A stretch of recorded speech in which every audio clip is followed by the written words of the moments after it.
Alhamdulillahi Rabbil Alamin. Wassalatu wassalamu ala ashrafil anbiya'i wal mursalin wa ala alihi wa sahbihi ajma'in. Qala rabbi shrah li sadri wa yassir li amri wahlul 'uqdatam min lisani yafqahu qawli. Amin ya rabbal alamin.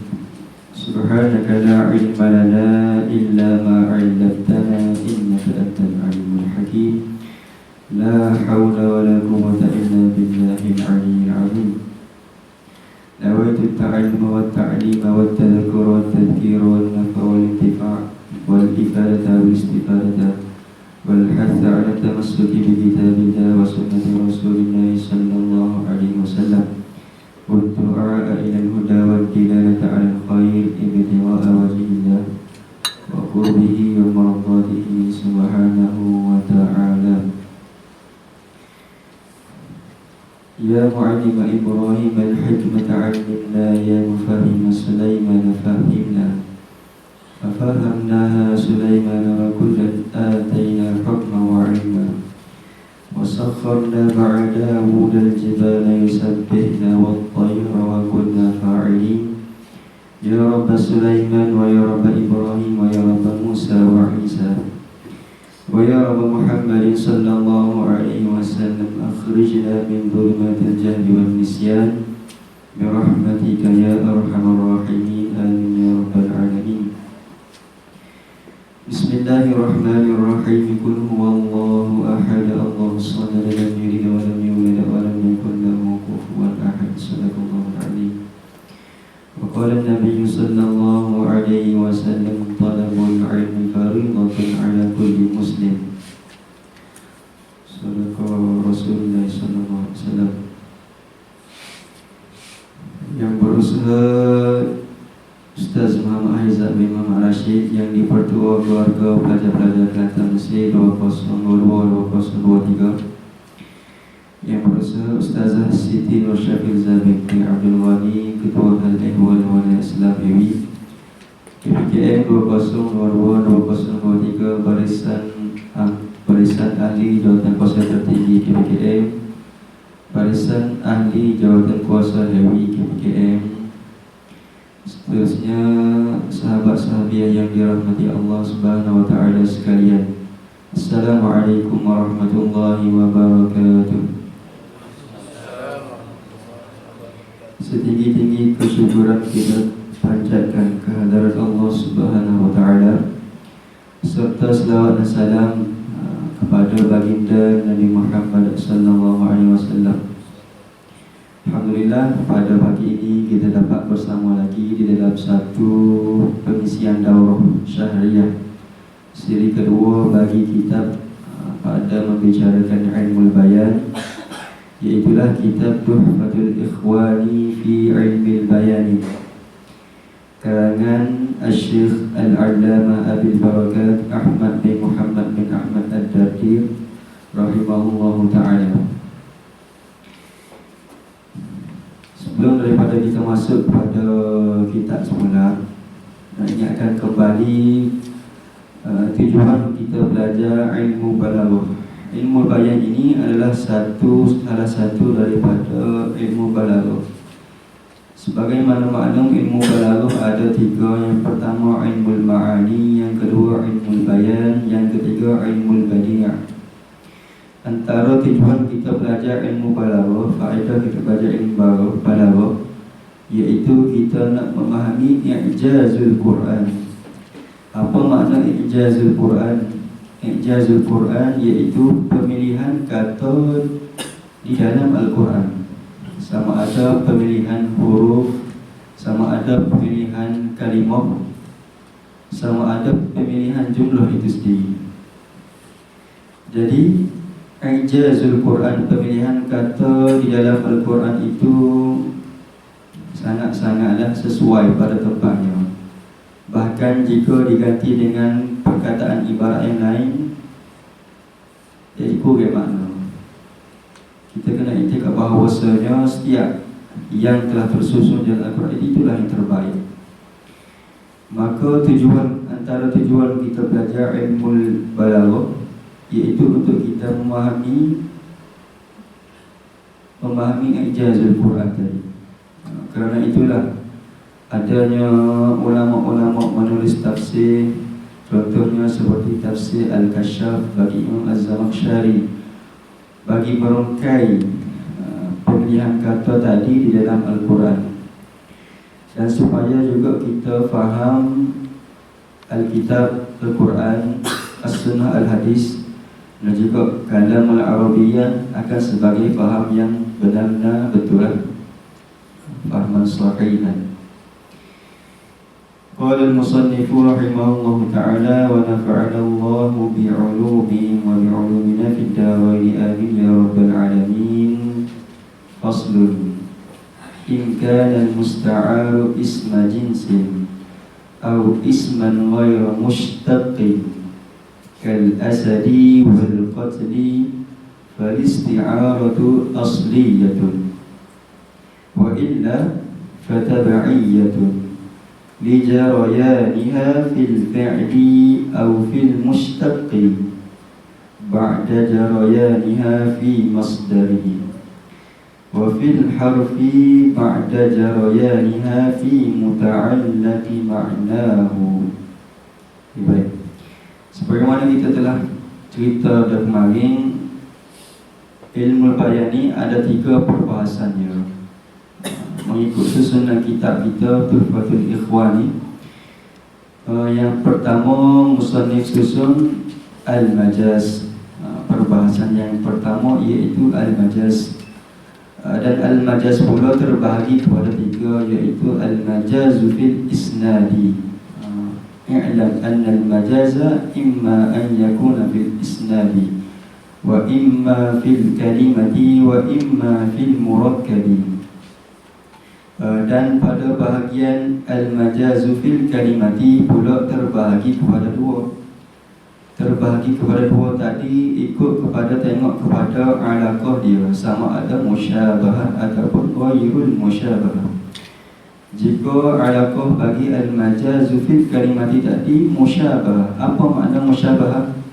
Iaitu ada persamaan. Musyabahah serta munasabah, ada persamaan di antara makna hakiki dan juga makna majazi.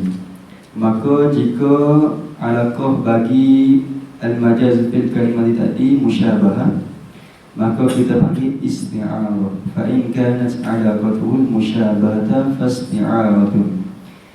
Jadi kita sambung topik perbahasan kita pula pada masih lagi di bab al-isti'arah. Isti'arah ni, iaitu pada perbahasan pertama lagi lah, Al-Majaz. InsyaAllah di perbahasan pertama, kemudian kita akan masuk pula kepada perbahasan yang kedua, iaitu berkenaan dengan tashbih, dan yang ketiga sekali iaitu dengan Al-Kinayah. Kemarin kita cerita Al-Kinayah, Al-Isti'arah ni terbahagi juga kepada At-Tasrihiyah, Al-Makniyah dan juga At-Takhyiriyah. Tengok kepada aksam tadi, iktibar bagi hakikat isti'arah itu sendiri terbahagi kepada 3. Jika isti'arah itu kita nak bahagikan iktibar kepada perkara-perkara yang munasabah ataupun ma yulaimul musta'ar minhu wa ma yulaimul musta'ar lahu, maka terbahagi kepada 3 juga. Yang pertama isti'arah murasyahah, yang kedua isti'arah mujarradah, yang ketiga isti'arah mutlaqah. Jadi pada kali ini kita nak bahas satu pasal, nak sebut pula satu aksam lagi dari isti'arah. Aksam kali ini bi'tibari, pada iktibar tengok pada kalimah dan lafaz yang dibuat isti'arah itu sendiri. Terbahagi kepada 2. Yang pertama isti'arah asliyah, yang kedua isti'arah tabi'iyah. Masuk pada kita in kana al-musta'aru isma jinsin. Jika sekiranya al-musta'aru, apa makna al-musta'aru? Iaitulah lafaz yang dibuat isti'arah. Al-lafdud dalu ala isti'arati, lafaz yang kita buat isti'arah. Jika sekiranya lafaz yang kita buat isti'arah itu isma jinsin, isim jenis, Musannif awal lagi kata dia isim jenis ai isman ghairu mushtaqin, iaitu isim ghairu mushtaq, isim yang tidak mushtaq. Makna mushtaq ialah isim yang ada tasrif baginya, isim yang ada tasrif baginya, yakni ada istiqaq baginya. Maka ghairu mushtaq ialah isim yang tidak ada tasrif baginya, yang kita tidak boleh buat tubik, kita tidak boleh nak cari dah daripada mana kata ini tubik. Berbeza dengan isim mushtaq.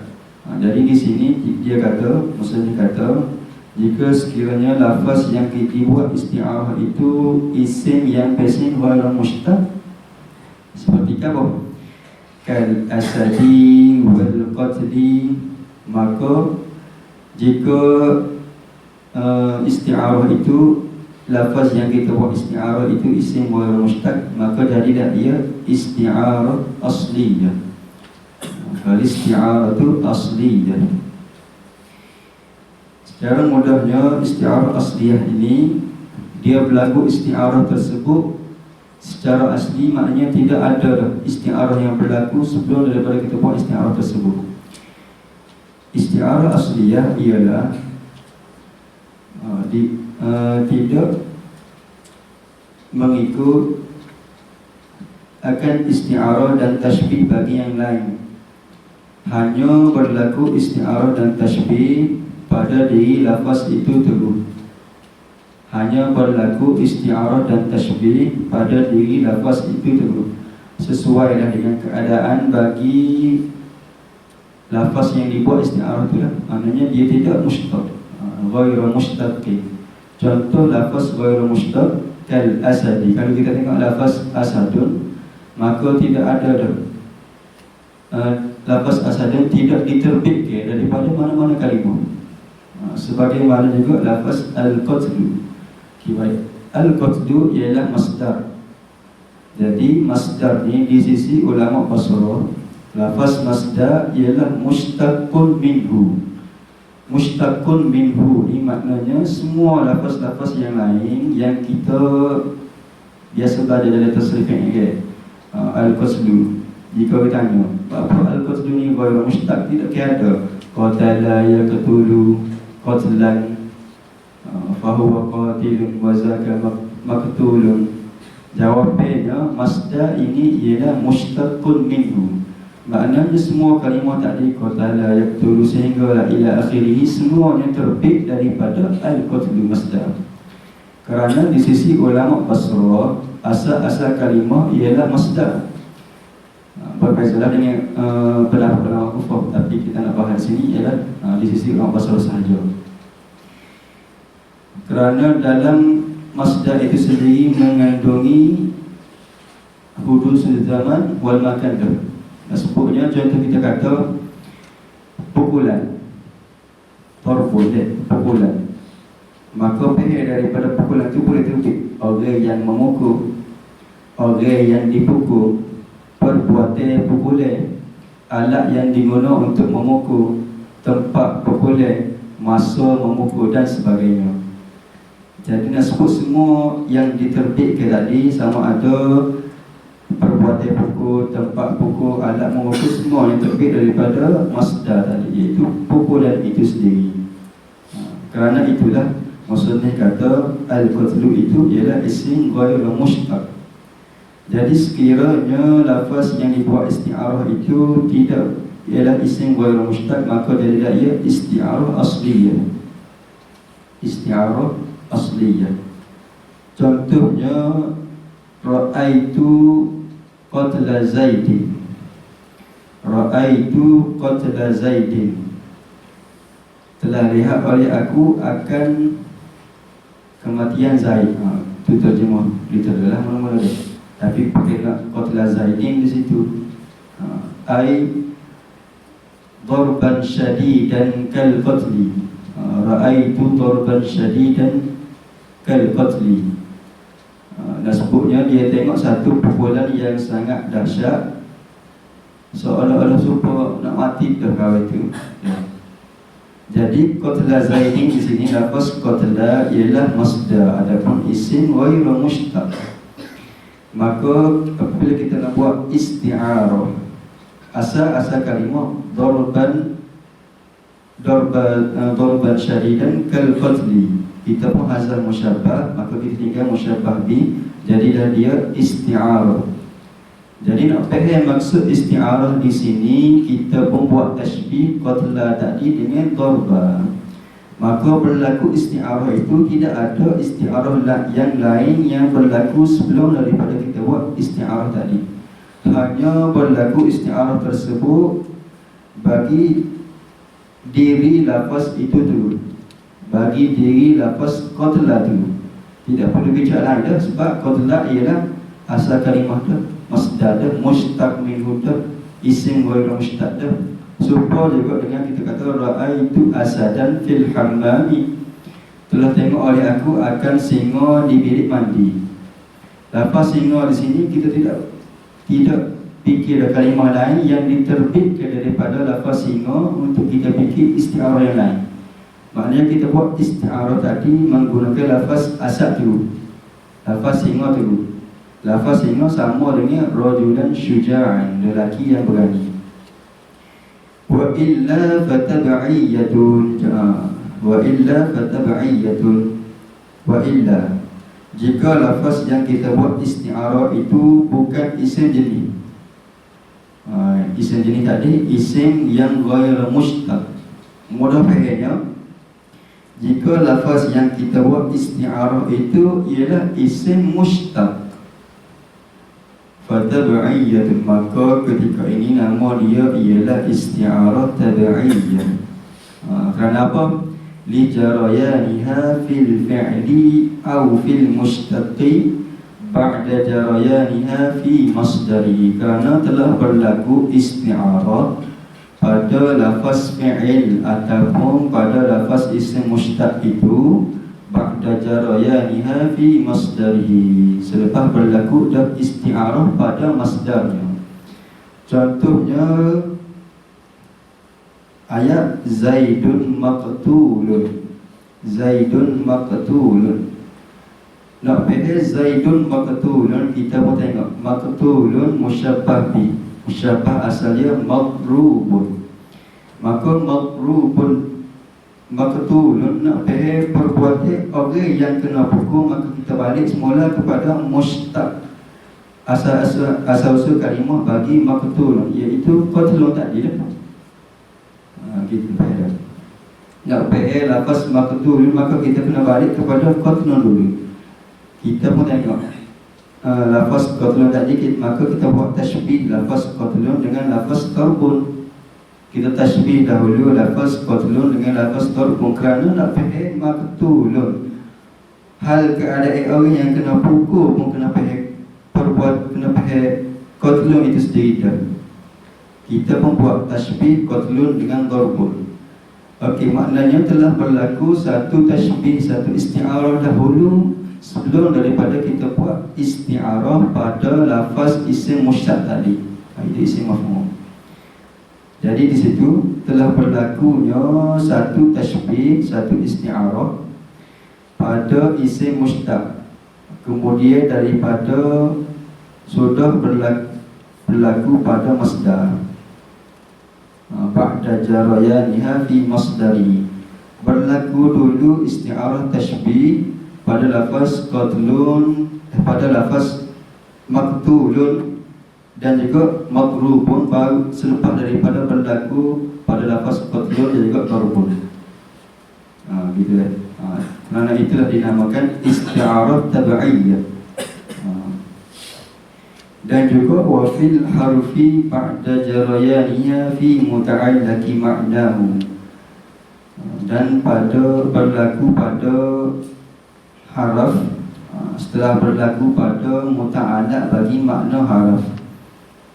Haraf pun dikira sebagai isti'arah tabi'iyah juga jika isti'arah tersebut berlaku pada haraf, sebagaimana ta'rif bagi majaz mufrad kita dah, iaitu al-kalimatul musta'malah. Jadi majaz fil mufrad ataupun majaz fil kalimah, berlaku pada kalimah. Maknanya kalimah di situ boleh berlaku pada isim, boleh berlaku pada fi'il, dan juga boleh berlaku pada haraf. Jadi jika sekiranya isti'arah lafaz yang kita buat isti'arah itu berlaku pada haraf, itu juga dinamakan isti'arah tabi'iyah. Okey.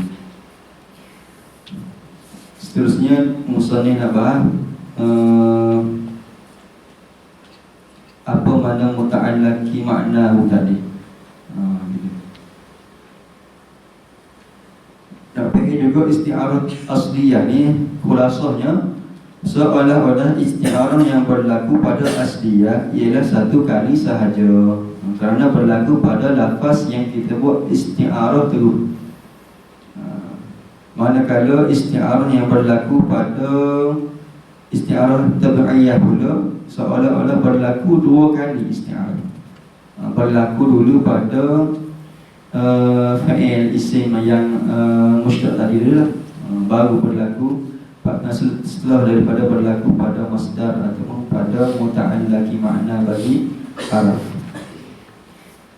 Wal muradu bi muta'allaqi makna al-harfi al-makna al-kulliyyu kalibtida'i fi min walintihai fi ila wal-zarfiyyati fi wal-isti'la'i fi ala idhil harfu la yuaddi illa ma'nan juz'iyyan wal juz'iyyu lahu ta'alluqun bil kulliyyi lindirajihi tahtahu. Di dalam perbahasan ilmu mantik kita ada kulli dan juga juz'i. Kulli dan juga juz'i. Kulli ni benda yang umum yang tidak akan berlaku kecuali pada zihn kita sahaja.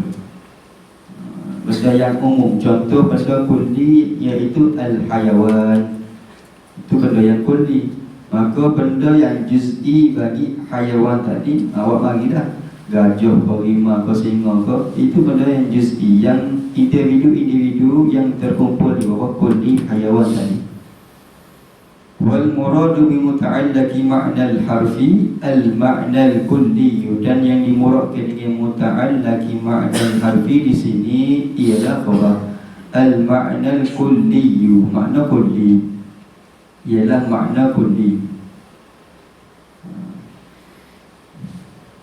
Kalibtida'i fi min. Okey, kalibtida'i fi min. Contohnya kalibtida'i fi min. Kalibtida' di sini ialah kalibtida' juz'i dah.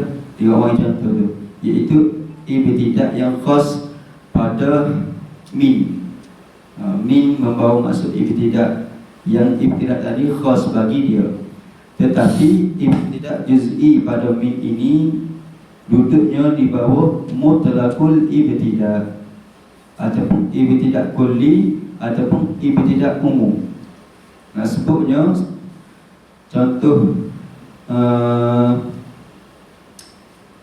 kita sebut satu ayat Quran, contoh untuk isti'arah pada haraf ni agak tak banyaklah.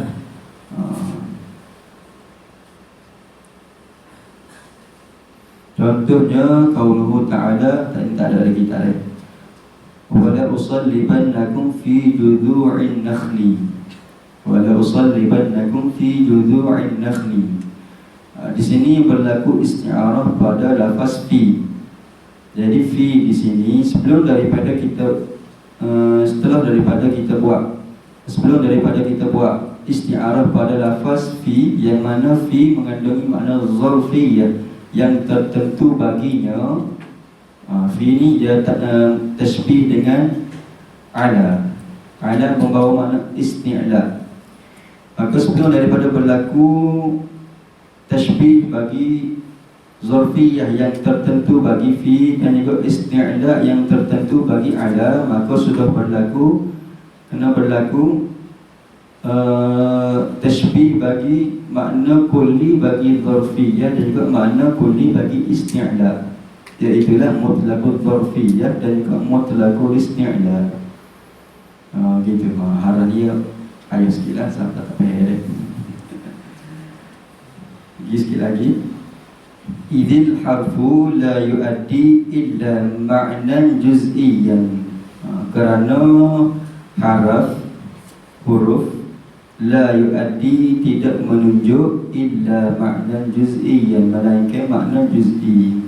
Jadi semua huruf tadi ialah makna menunjuk kepada makna juz'i. Mana kulli bagi hara-hara tadi? Mutlaqul ibtida, mutlaqul intiha, mutlaqul zarfiyyah, mutlaqul isti'la. Adapun al-ibtida al-kulli ataupun al-intiha al-kulli ila akhirih lah. Wal juz'iyyu lahu ta'alluqun bil kulliyyi lindirajihi tahtahu. Dan bermula juz'i itu baginya, sabit baginya, bagi juz'i ta'alluqun, bergantungan, bil kulliyyi, dengan kulli, lindirajihi tahtahu, kerana termasuklah juz'i itu tahtal kulli. Kerana itu nak berlaku tashbih pada juz'i, pasti kena berlaku tashbih pada kulli dahulu. Supaya tak adilah. Nak berlaku tashbih pada fi'il, pada isim mushtaq, pada haraf, kena pada isim mushtaq kena berlaku isti'arah pada masdarnya dahulu. Sebagaimana dengan haraf, yang mana haraf ini bersifat juz'i, kena berlaku isti'arah ataupun tashbih pada juz'i dahulu. Kerana nak berlaku tashbih pada juz'i, pasti kena berlaku tashbih pada kulli dahulu. Baiklah.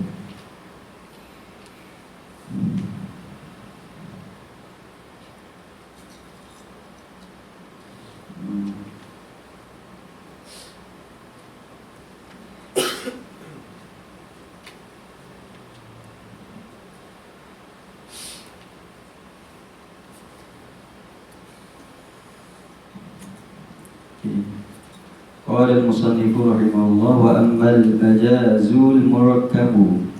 Ini nak masuk kepada pembahagian yang ketiga dalam al-majaz. Selepas daripada kita tengok al-majazu fil isnadi, kemudian al-majazu fil kalimati, kemudian yang ketiga ialah al-majazu fil murakkabi ataupun al-majazul murakkabu. Fahuwa al-lafzul murakkabul musta'malu fi ghairi ma wudi'a lahu li'alaqatin ma'a qarinatin mani'atin min iradatihi. Gapa ta'rif majaz murakkab? Kalau ta'rif bagi majaz mufrad sebelum ini, kena kepada kalimah, yakni kalimah iaitu isim, fi'il dan haraf. Maka majaz murakkab beza dia berlaku majaz pada lafaz yang murakkab, berlaku pada rangkai kata, berlaku pada susunan lafaz yang digunakan, susunan lafaz ataupun rangkai kata tadi fi ghairi ma wudi'a lahu, pada yang lain daripada makna hakiki. Kerana apa? Li'alaqatin, kerana ada wajah yang munasabah di antara makna hakiki bagi lafaz yang murakkab dan makna majazi bagi lafaz yang murakkab. Alaqah tu wajhul munasabah, sebagaimana perbahasan yang sebelum inilah. Dan alaqah pula ada yang musyabah dan juga ghairul musyabah, sebagaimana pada perbahasan majaz mufrad ada alaqah yang musyabah dan ghairul musyabah. Begitulah juga pada perbahasan majaz murakkab, ada alaqah musyabah dan juga ada alaqah ghairul musyabah. Ma'a qarinatin mani'atin min iradati, beserta ada qarinah, ada dalil, ada bukti yang menegur daripada iradati. Iradati ma wudi'a lahu, iaitu ma wudi'a lahu itu adalah makna hakiki. Maknanya dia menegur kita daripada guna makna yang asal, makna yang hakiki. Kena guna makna majazi, baru baru tidak silap faham.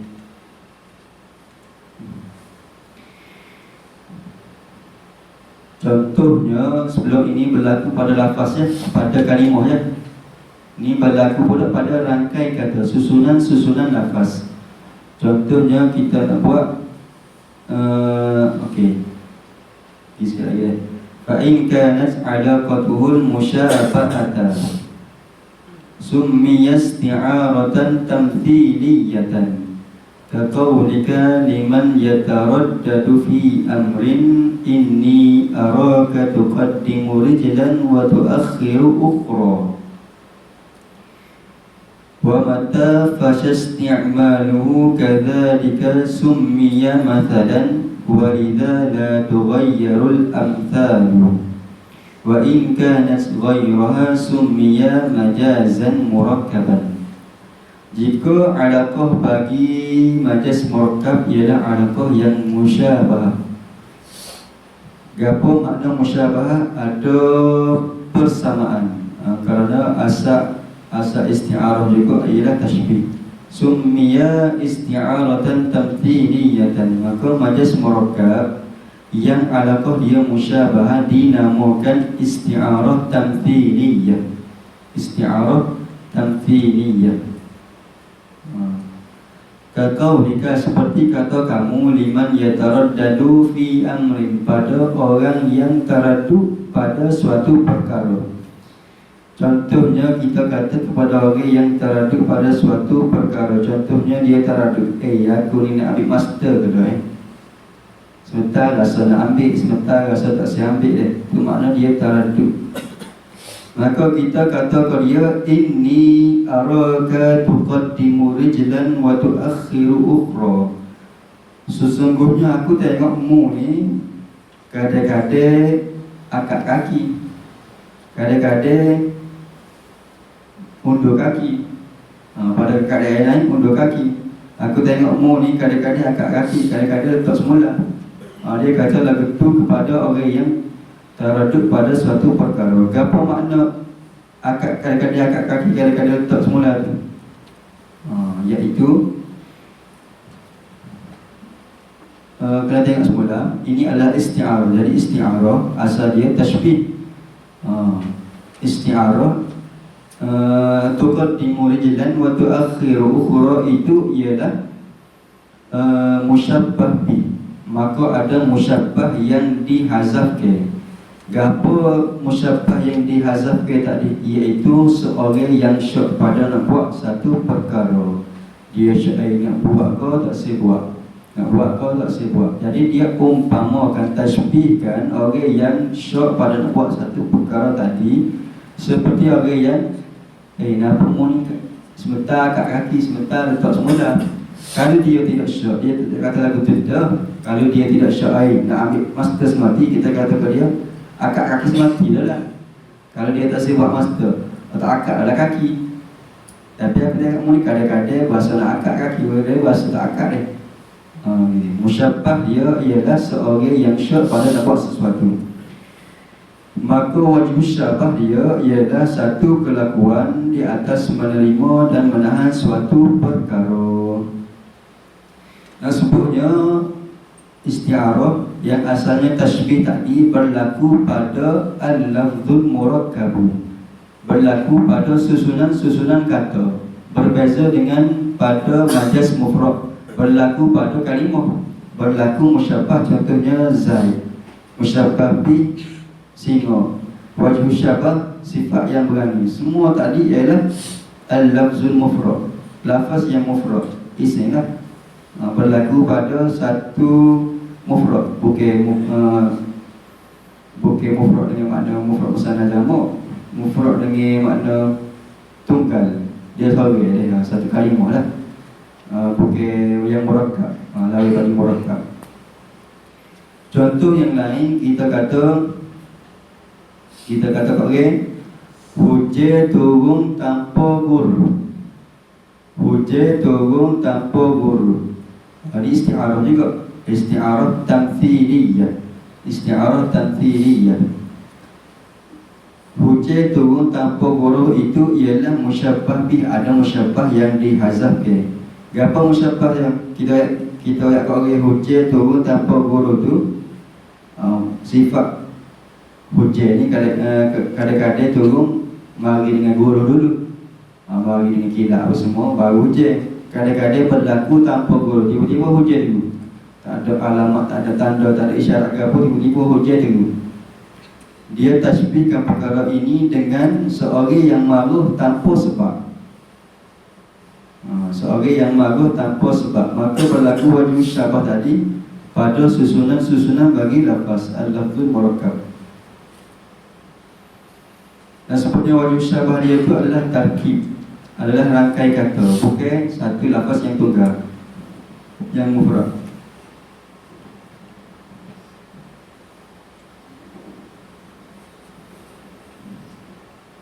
Kerana pada perbahasan at-tashbih juga, jika wajib syabah itu lebih daripada satu pun kita sebut sebagai tashbih tamthili. Akhir-akhirlah kita bahas sikit lagi. Okey, beres. Beres kau belakang ngisi mengata. Wa mata fasyasti'maluhu kadzalika summiya mathalan walidza la tughayyarul amthalu. Dan apabila tersebarlah oleh isti'mal bagi majaz murakkab, kadzalika sebagaimana yang tersebut, sebagaimana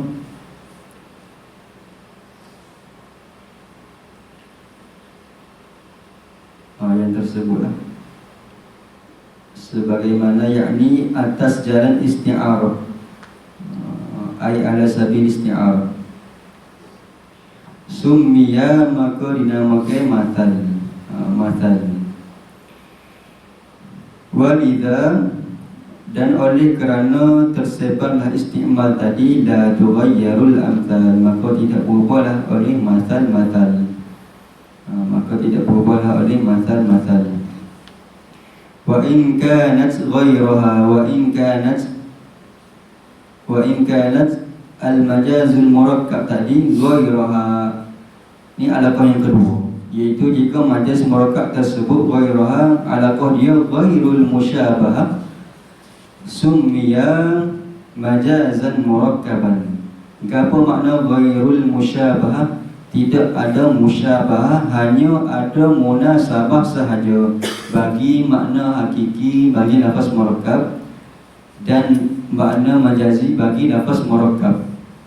Di antara musyabahah dan juga munasabah ada nisbah umum khusus mutlak. Tiap-tiap yang musyabahah pastinya ada munasabah, tetapi tidak semua yang munasabah itu ialah musyabahah. Okey, jadi perbezaannya, alaqah yang musyabah pastinya sudah dia musyabahah dan juga dia munasabah. Berbeza dengan alaqah yang ghairul musyabahah, dia tidak musyabahah, hanya ada munasabah sahaja. Jadi jika sekiranya majaz murakkab tadi alaqah dia ghairul musyabahah, summiya maka dinamakan ketika ini majazan murakkaban, sebagai majaz yang murakkab.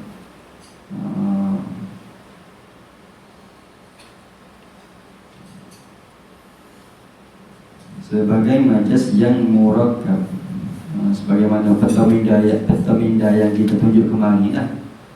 Al-majazu fil murakkab, yang alaqah dia ghairul musyabah, maka dinamakan majaz murakkab.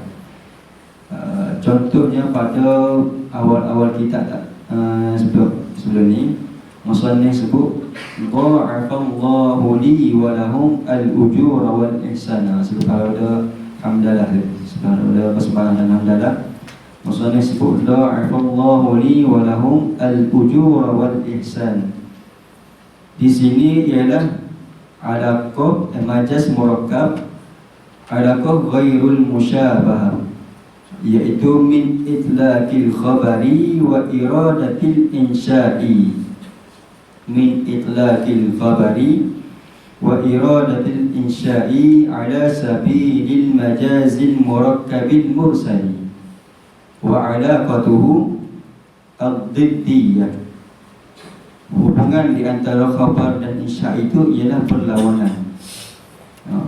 Maksudnya kaunul khabari diddan lil insya'i. Sebut melipat gandakan oleh Allah Ta'ala bagi daku dan bagi sekalian saudaraku akan ujur dan juga ihsan, akan ganjaran dan juga kebaikan. Tapi naknya sebenarnya makna ad-du'a. Makna ad-du'a termasuk di dalam jumlah insya'iyah. Jumlah insya'iyah iaitu mintalah bagi Allah nak melipat gandakan bagi daku dan bagi sekalian saudaraku akan ganjaran dan juga kebaikan. Nah, sebutnya majaz yang berlaku pada jumlah tadi ialah majaz murakkab. Alaqah dia ghairul musyabahah, iaitu alaqah ad-diddiyah tadi, berlaku pada lafaz yang murakkab. Berbeza dengan majaz mursal ini berlaku pada lafaz mufrad, berlaku pada kalimah, sama ada isim ataupun fi'il ataupun haraf.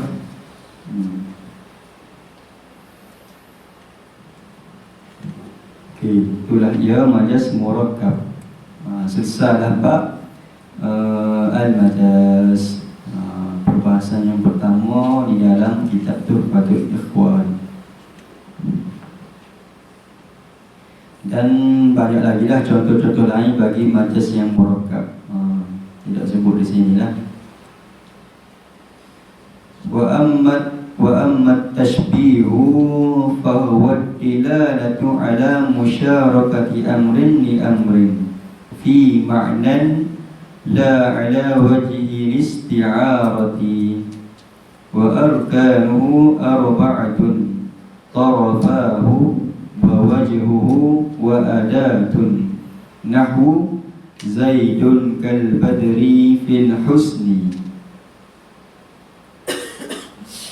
Masuk kepada perbahasan yang kedua di dalam kitab Tuhfatul Ikhwan, iaitu membahas yang kedua bagi ilmu bayan mengikut pada susunan musannif kitab kita, iaitu at-tashbih.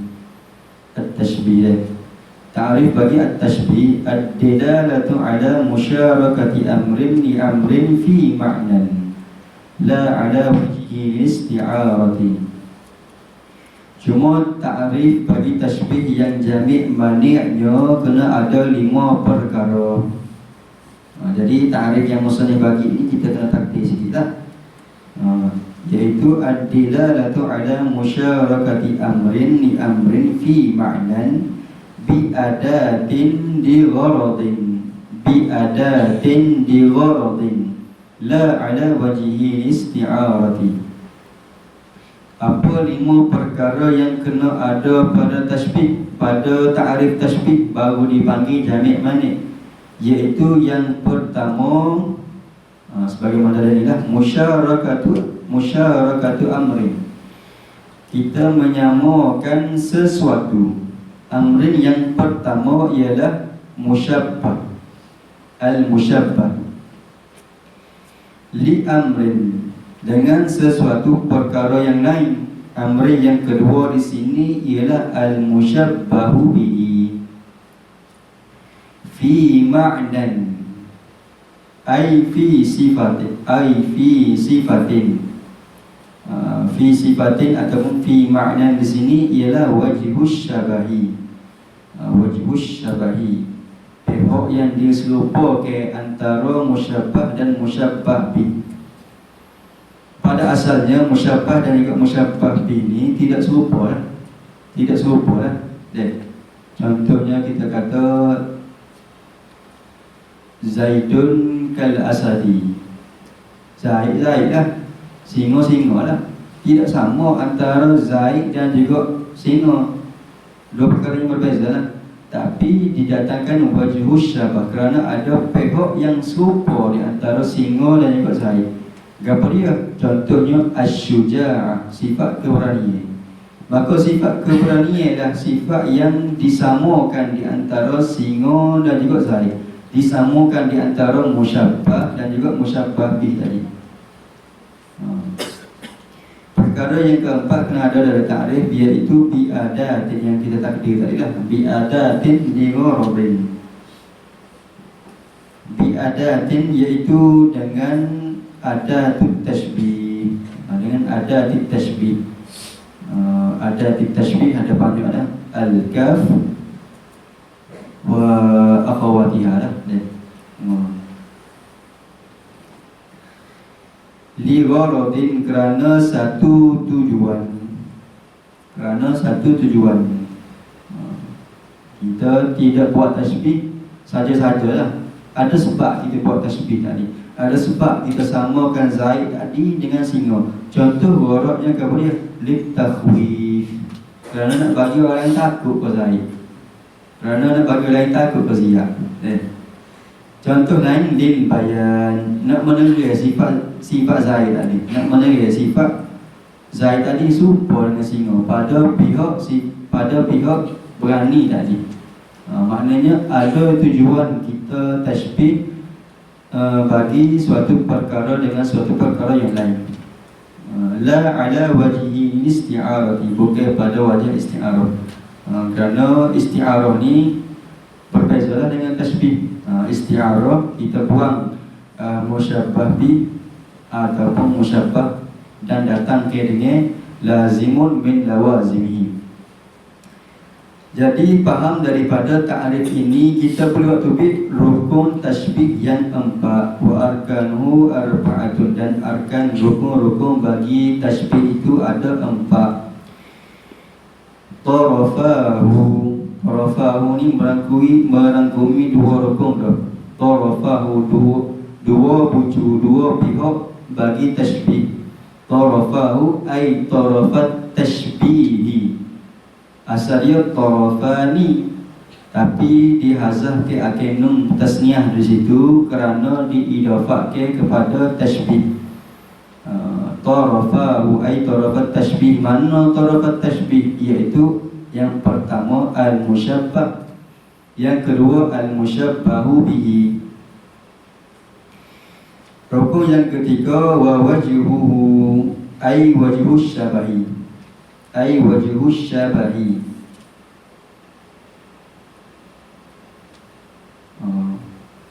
Wajah yang serupa di antara musyabbah dan juga musyabbah bihi. Wa adatun, dan adatut tashbih, sama ada kaf ataupun akhawat, yakni nadhairiha, adik-adik dia lah. Dan sebut berkaitan dengan adat, hampir kesemua adatut tashbih berada sebelum musyabbahu bihi. Hampir kesemua adatut tashbih berada sebelum musyabbahu bihi. Contohnya nahwu Zaidun kal badri fil husni. Contoh kita lihat Zaidun kal badri, adatut tashbih di sini ialah huruf kaf. Maka huruf kaf ini keberadaan dia sebelum daripada musyabbahu bihi. Hampir kesemua. Antara yang berlainnya iaitu ka'anna. Jadi ka'anna ni berada sebelum daripada musyabbah.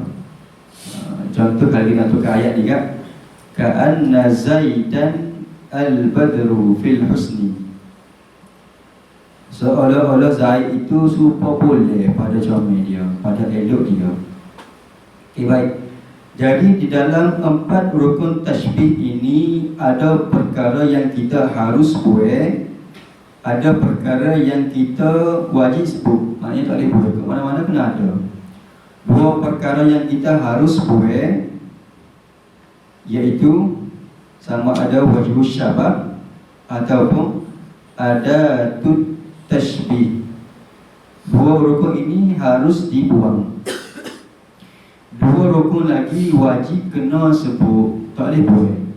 Kerana sekiranya kita buat sama ada musyabbahu ataupun musyabbahu bihi, tak jadi isti'arah, tak jadi tashbih lah, jadi isti'arah. Kerana asal bagi isti'arah tashbih juga. Dibuang musyabbah dia, kita bahas dalam ta'arif isti'arah.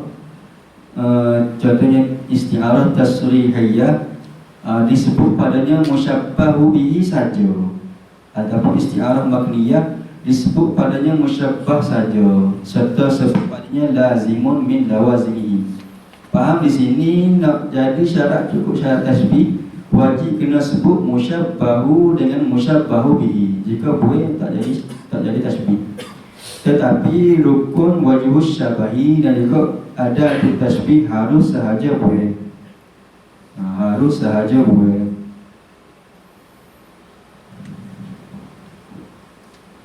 Wa qad yakunu tarafahu hissiyaini kama muthila au aqliyaini nahwu al-ilmu kal hayati fi kaunihima jihatai idrakin au mukhtalifaini kal maniyati was sab'i.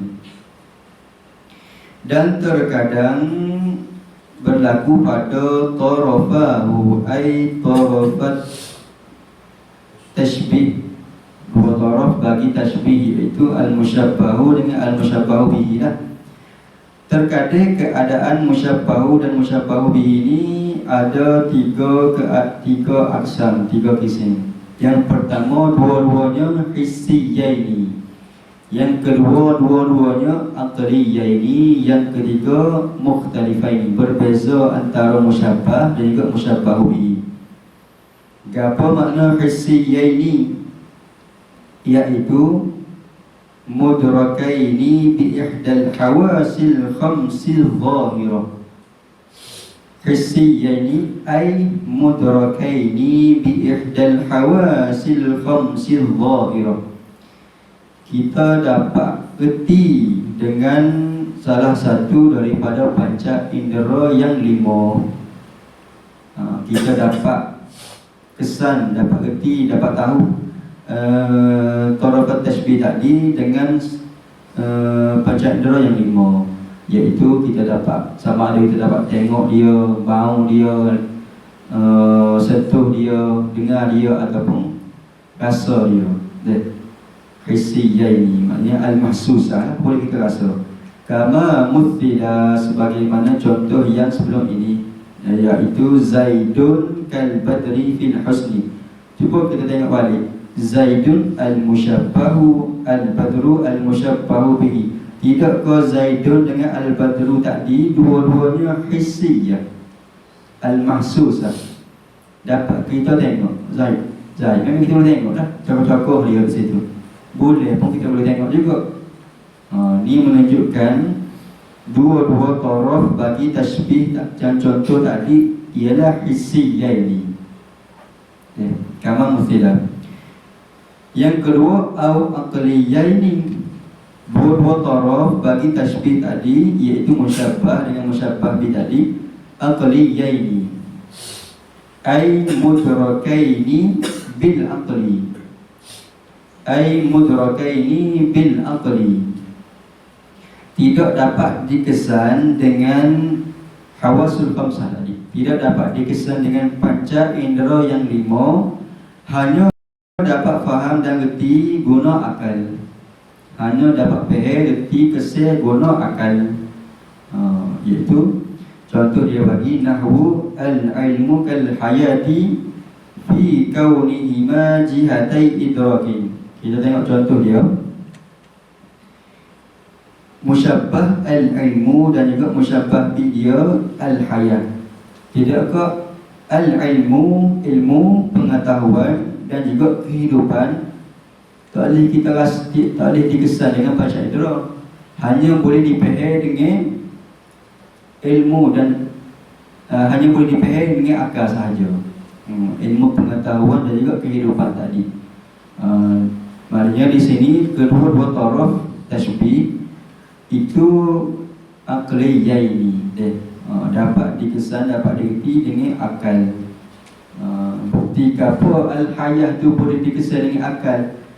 Kita cuba kita pergu orang yang mati dengan orang yang hidup, tak sama-sama dia. Kalau dengan tengok saja nampak orang dua, tapi dengan akal kita faham kata seorang telah meninggal, seorang masih lagi hidup. fi kaunima, pada wajah yang mana serupa ilmu pengetahuan dengan kehidupan tadi, iaitu pada wajah fi kaunima jihatai idrakin, pada keadaan keduanya ilmu dan hayat tadi, jihatai idrakin, dua-duanya jalan jihad untuk kita reti dapat sesuatu. Dengan ilmu kita dapat tahu banyak perkara lah. Dengan kehidupan pun kita dapat buat banyak perkara. Orang yang mati maka tak nak buat kerja lah. Orang yang tak ada ilmu tak nak buat kerja juga. Dengan mana dia buat kerja tapi salah, buat ibadat salah, maknanya ibadat tak buat kerja juga. Jadi orang yang ada ilmu ataupun yang hidup sama pada pihak jihatai idrakin tadi. Idrak lah. Yang ketiga, al-mukhtalifaini kal-maniyati was-sab'i, ataupun dua taraf bagi tasbih ini berbeza. Salah satunya mudrakun bil hissi, salah satunya lagi mudrakun bil aqli.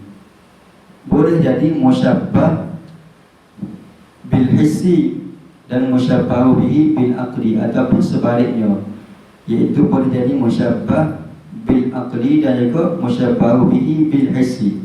Contoh dia bagi kal maniyati was-sab'i, seperti mana musyabbah dia al-maniyah dan juga musyabbahu bihi dia as-sab'i, sebagaimana contoh yang telah ada sebelumnya. Al-farul maniyah nashibat bi fulanin, al-maniyah ialah kematian dan as-sab'i ialah haiwan buas. Jadi al-maniyah mudrakun bil aqli, dapat erti dapat hanya dengan akal, manakala haiwan buas tadi boleh kita erti dengan ihdal hawasil khamsil zahirah, dengan panca indera yang 5. Begitulah pada contoh-contoh yang lain. Jadi pembahagian tasbih di sini tengok pada keadaan taraf bagi tasbih tadi, dua taraf bagi tasbih. Jadi dua taraf tadi boleh berlaku dua-duanya hissi, boleh berlaku dua-duanya aqli, dan boleh berlaku mukhtalif, berbeza antara keduanya. Wa wajhuhu ay wajhu syabahi qad yakunu hay'atan muntazi'atan min iddati umurin, dan terkadang berlaku wajah syabah tadi hayatan muntazi'atan, gambaran yang disusun, yang difaham, min iddati umurin, daripada banyak perkara. Nahwu ka'anna mutharan naq'i fawqa ru'usina wa asyafana laylun tahawa kawakibuh. Ka'anna mutharan naq'i fawqa ru'usina wa asyafana laylun tahawa kawakibuh.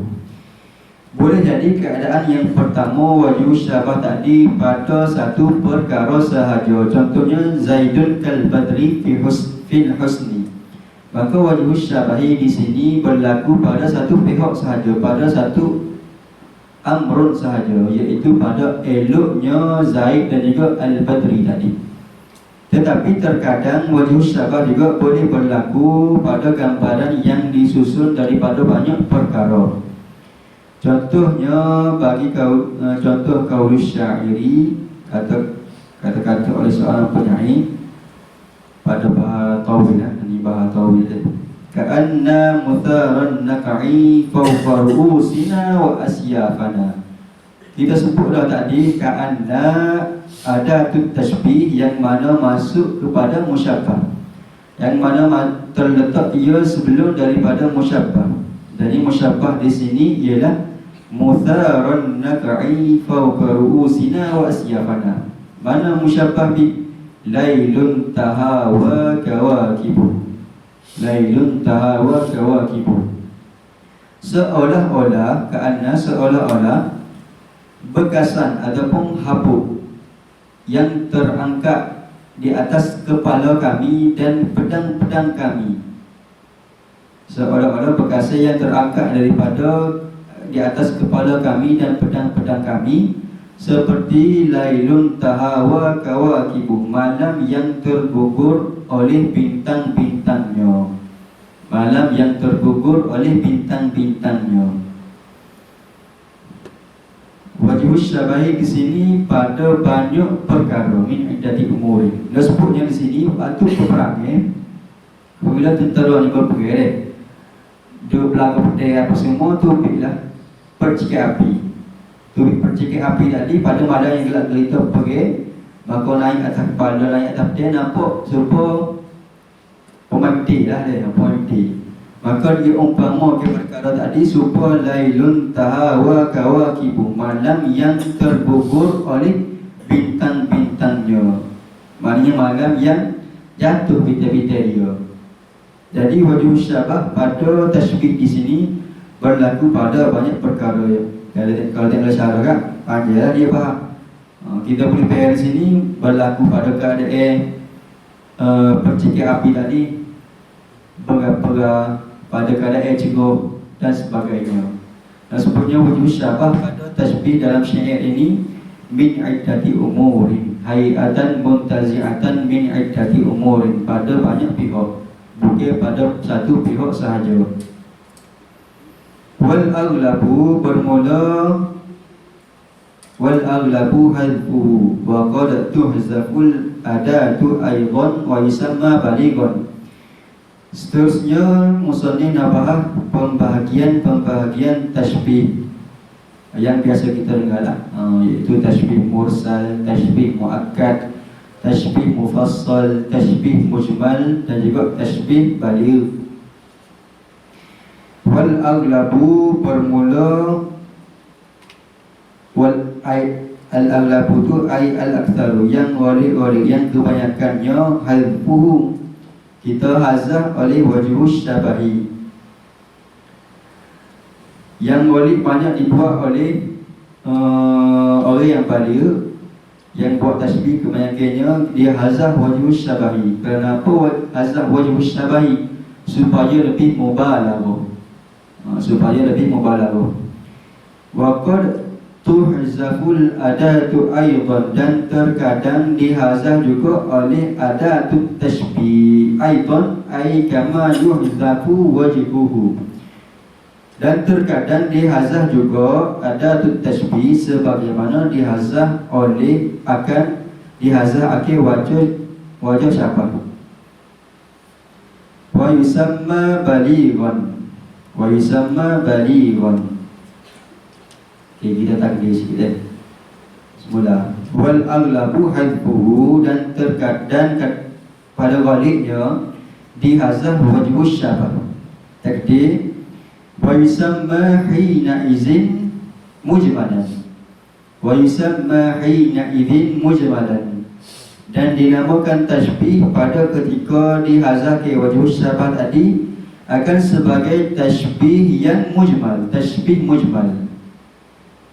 Waqad tuhzaful adatu aidan, dan terkadang dihazah adatut tasbih serta hazah juga wajibus syabahi. Dan pada ketika ini yusamma balighan ay tasbihan balighan, dinamakan tasbihul baligh. Aqsamut tasbih ada 5. Yang pertama at-tasbihul mursalu. Ini tidak sebut dari kitab kita lah. Aqsamut tasbih yang pertama at-tasbihul mursalu, iaitu ta'rif dia ma dzukirat fihi al-adatu, ma dzukirat fihi al-adatu.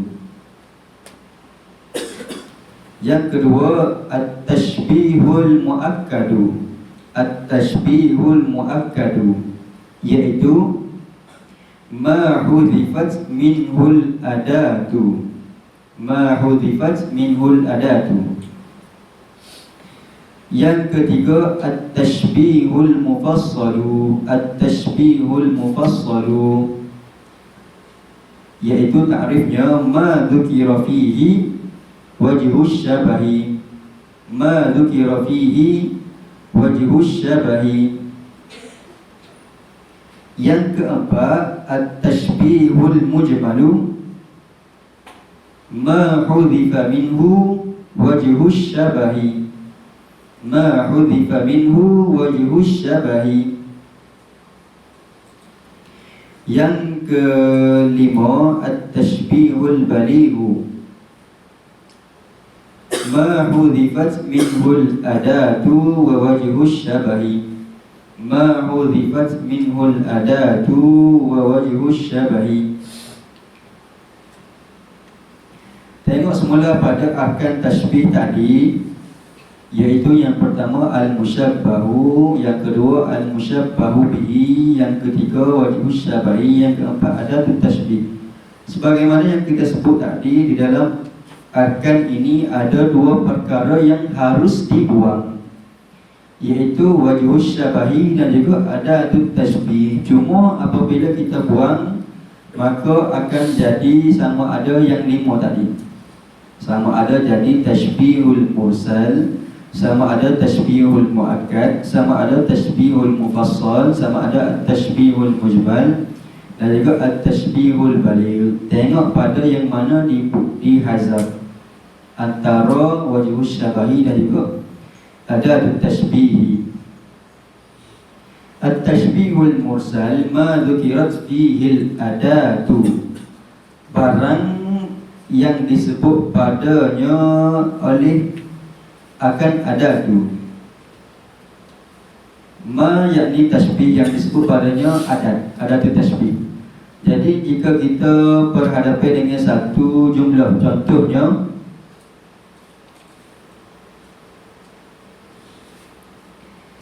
yang ada lah, Zaidun kal badri fil husni.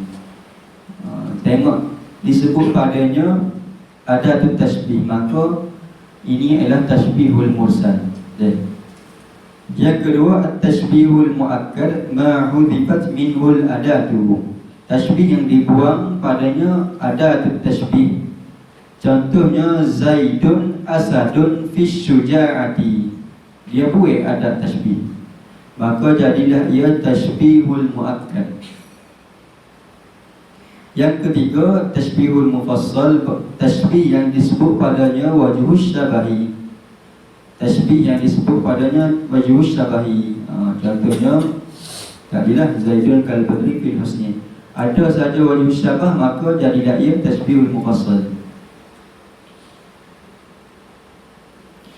Yang keempat, at-tashbihul mujmal, barang tashbih yang dihazaf padanya wajhus syabahi.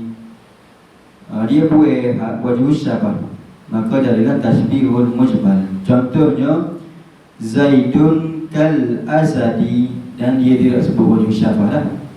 Dan sebagaimana kata musannif, ni barang yang ghalib dibuat oleh para ahli balaghah.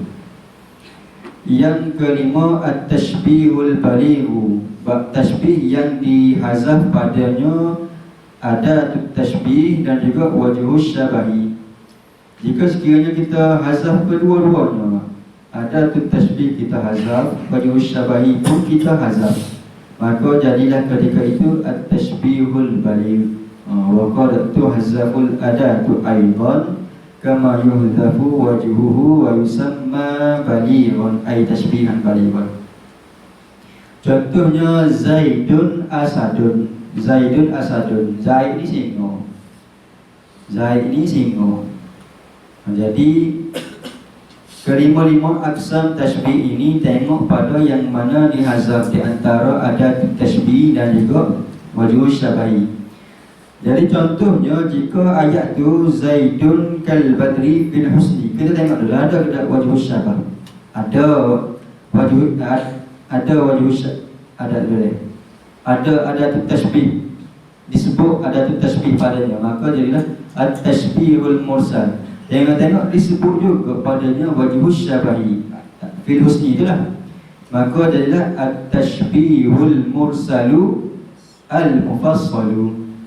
At-tashbihul mursalu al-mufassalu, kerana tashbih tadi disebut adatut tashbih dan juga disebut juga wajhus syabahi. Contoh lain, Zaidun asadun fi syuja'ati. Zaidun asadun fi syuja'ati. Tengok perhati dulu, ada tashbih pada jumlah tadi? Tak ada, dihazam. Maka jadilah ia at-tashbihul muakkadu. Tengok pula ada ke wajh syabah? Ada deh, zukirah lah disebut. Maka jadilah ia at-tashbihul muakkadu al-mufassalu. Boleh bayar deh. Gitu. Terlupa dah sebut. Apa makna hazaf? Apa makna mahdhuf? Makna mahdhuf ialah benda yang asalnya ada tetapi dibuang. Benda yang asalnya ada tetapi dibuang. Maknanya yang ada dalam jumlah tu berbeza dengan maqdur, muqaddar. Berbeza dengan muqaddar. Mazhub ni berbeza dengan muqaddar. Muqaddar ni memang asalnya sudah tak ada. Dalam jumlah tu memang asalnya sudah tak ada, tapi ditakdir. Berbeza dengan mazhub tadi lah. Bagi yang dihasal tadi, benda yang asalnya ada tetapi dibuang. Contohnya dalam jumlah Zaidun asadun fi syuja'ati, dihazaf adatun, tetapi sebenarnya adalah tak cuma dihazaf. Berbeza dengan keadaan bagi yang muqaddar. Itu satu kaedah lah. Selesai 5 aqsam tashbih. Cuma kena beringat yang harus dibuang hanya ada 2. Yang wajib kena sebut dalam akan tashbih itu al-musyabbahu dengan al-musyabbahu bihi. Jika dibuai juga tidak cukup syarat tashbih, jadilah ia isti'arah. Wa kullama ba'udal wajhu daqqa wa hasuna. Wa kullama ba'udal wajhu daqqa wa hasuna. Wa qad yutasarrafu fil qaribil mubtadali bima yusayyiruhu daqiqan hasanan. Ka qawlihi ya ayyuhar rasya'ul makhulu nadhiruhu bis-sihri hasbuka qad ahraqta ahsya'i innan limasaka fit tayyari haqqaqan asy-syamsu taghrubu fi 'ainin minal ma'i wa kullama ba'udal wajhu. Habis berbahasa tadi, masuk pada bahasa yang baru dulu lah. Berkullama ba'udal wajhu, tiap-tiap kali ba'udal wajhu. Ba'uda makna literalnya jauh, tapi naknya di sini makna mendalam. Mendalam ataupun halus. Ba'udal wajhu, maka mendalam oleh wajhu syabah tadi. Jadilah ia daqqa wa hasuna. Jadilah ia halus, indah dan berbunga. Wa qad yutasarrafu fil qaribil mubtadali, dan terkadang dipalingkan pada fil qaribil mubtadali, ay fit tashbihil qaribil mubtadali bima yusayyiruhu daqiqan hasadan ka qawlihi.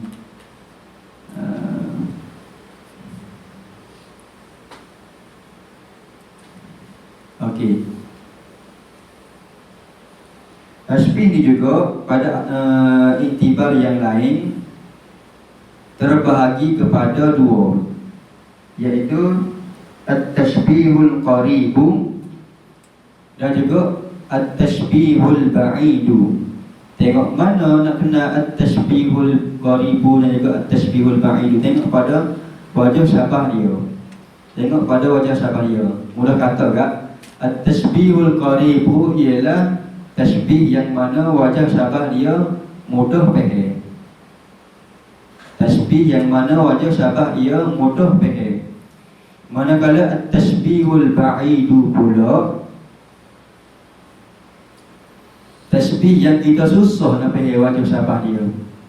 Contoh tashbihul qarib, Zaidun asadun. Jelas dah singa ni memang seruh dengan sifat berani, maka kita tashbih ke Zaid tadi dengan singa. Mudah kita nak faham dia. Ini dinamakan at-tashbihul qaribu. At-tashbihul ba'idu, contoh dia, mu ni seperti ulat beluncas. Ulat beluncas dia. Oh, dengar tu. Tengok cerita dia, payah kaya kamu ni. Kamu ni seperti ulat beluncas. Kalau kita sekali tengok kan, mungkin dia ni nak tasbih kamu ni dengan perkara yang buruk lah. Muka ulat beluncas dia. Tapi jika kita ta'ammul dengan dakik semula, rupa-rupanya dia nak tasbih pada pihak ulat beluncas ni. Kalau kita tengok, dia biasa gerak sama je lah dia. Gerak sama. Dia tidak ada senyap lah. Jadi dia nak bayar kamu ni seperti ulat beluncas pada pihak gerak sama. Dia ni pasti tak ada senyap. Mata awak kerja tu, mata awak kerja ni, mata awak kerja ni. Comel dah lah tadi dia. Biasa jauh dah banyak orang kerja ni.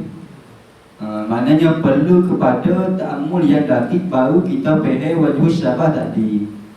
Ini dinamakan at-tashbihul ba'idu. Wa kullama ba'dal wajhu daqqa wa hasuna, dan tashbih yang mana wajh syabah dia payah kita nak faham, daqqa wa hasuna, lebih comel, lebih indah, lebih halus, lebih berbunga, lebih mubalaghah. Waqad yutasarrafu fil qaribil mubtadari, dan terkadang dipalingkan pada tasbih yang qarib, yang mubtazari, yang mudah faham. Al-mubtazari itu yang mudah faham. Bima yusayyiru daqiqan hasana. Kadang-kadang pada kaqauli, contohnya pada qaul syair, kita masih contoh lagi lah. Ya ayyuhar rasya'ul makhul nadhiruhu bisihri hasbuka qad ahraqta ahsya'i. Wahai kekasihku yang elok, ya ayyuhar rasya'u, wahai kekasihku yang elok, al-makhulu nadhiruhu, yang dicelok matanya, yang dicelok matanya, bisihri hasbuka qad ahraqta ahsya'i, dengan sihir membadai dikau telah membakar oleh engkau akan isi-isi perutku. Ahraqta ahsya'i, telah membakar oleh engkau akan isi-isi perutku. Hasyu ni perut lah ni. Ahsya'i, isi-isi perutku. Innan ghimasaka fit tayyari haqqaqa, sesungguhnya tenggelamlah oleh engkau di dalam air yang berlari, air yang mengalir.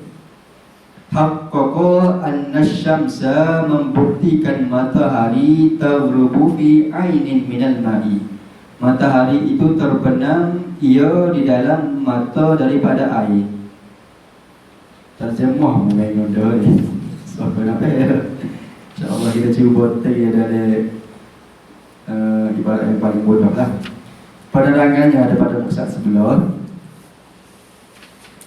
Fa inna tashbihal jamili bisyamsi qaribun. Nak ambil dalam sengalah. Lagi macam banyak lagi, macam balik lagi.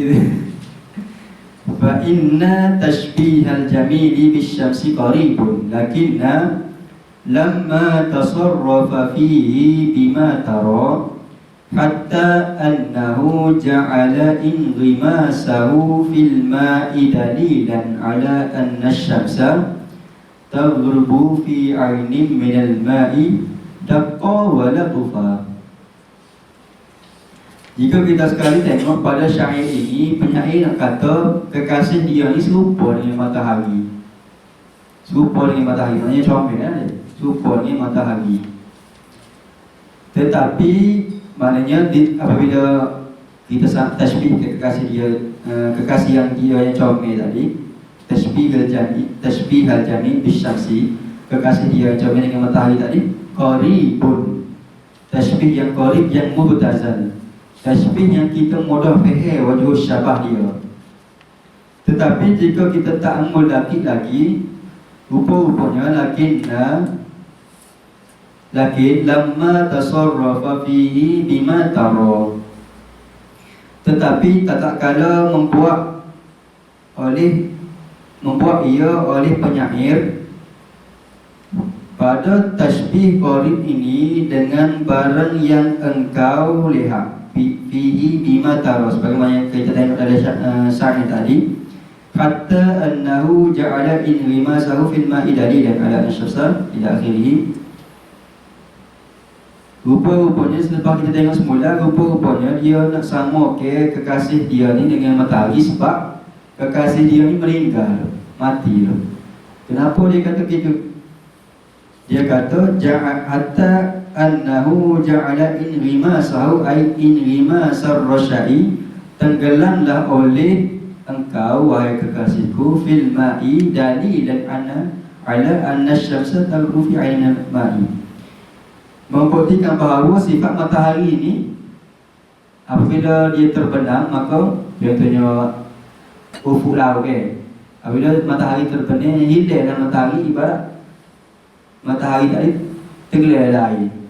Kalau dia umpama kekasih dia in rimasaka tadi, tenggelamlah oleh kamu fit tayyar, di dalam air yang mengalir, ibarat tenggelamnya matahari pada ainin minal ma'i. Maka apabila matahari itu hilang di ainin minal ma', tak ada lah.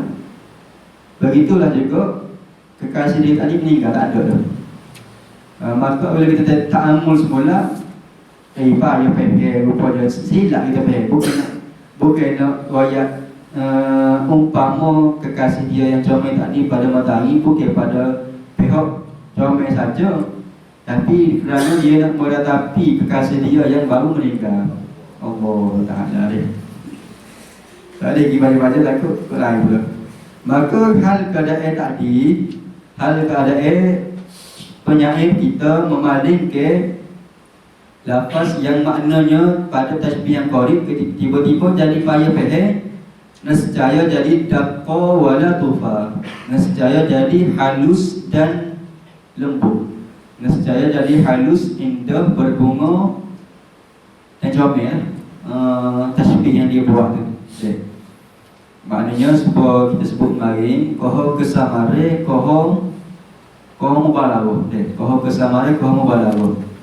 Contohnya ra'aitu asadan fil hammami lahu libadun, telah tengok oleh aku akan singa pada bilik mandi, baginya ada bulu atau tekuk. Maknanya koho sama, isti'arah kita koho comel. Begitulah juga pada wajhu syabah ni, koho ba'udal wajhu, koho dalil makna dia, koho daqqa wa hasunah, koho halus dan juga koho indah. Habis perbahasan tasbih.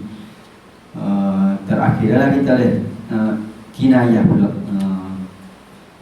Mabahas yang ketiga pada kitab kita Tuhfatul Ikhwan, iaitu pada membicarakan al-kinayah. Al-kinayah faslun. Qala al-musannif rahimahullah ta'ala, aslul isti'arati at-tashbihu, li'annahu idha huzifa minhu ma'adal mushabbaha bihi sara isti'aratan tasrihiyatan, wa idha huzifa ma'adal mushabbaha sara isti'aratan bil kinayati ala ma taqaddama, wa la yusamma hina idhin tashbihan id mabna al-isti'arati ala tanasit tashbihi. Asas bagi isti'arah ialah tasbih. Maknanya nak boleh pakai isti'arah kena pakai tasbih dulu. Kerana tasbih rukun dia ada musyabbahu dengan musyabbahu bihi yang wajib disebut. Apabila kita hazaf salah satu daripada sama ada musyabbahu ataupun musyabbahu bihi, maka jadilah ia isti'arah.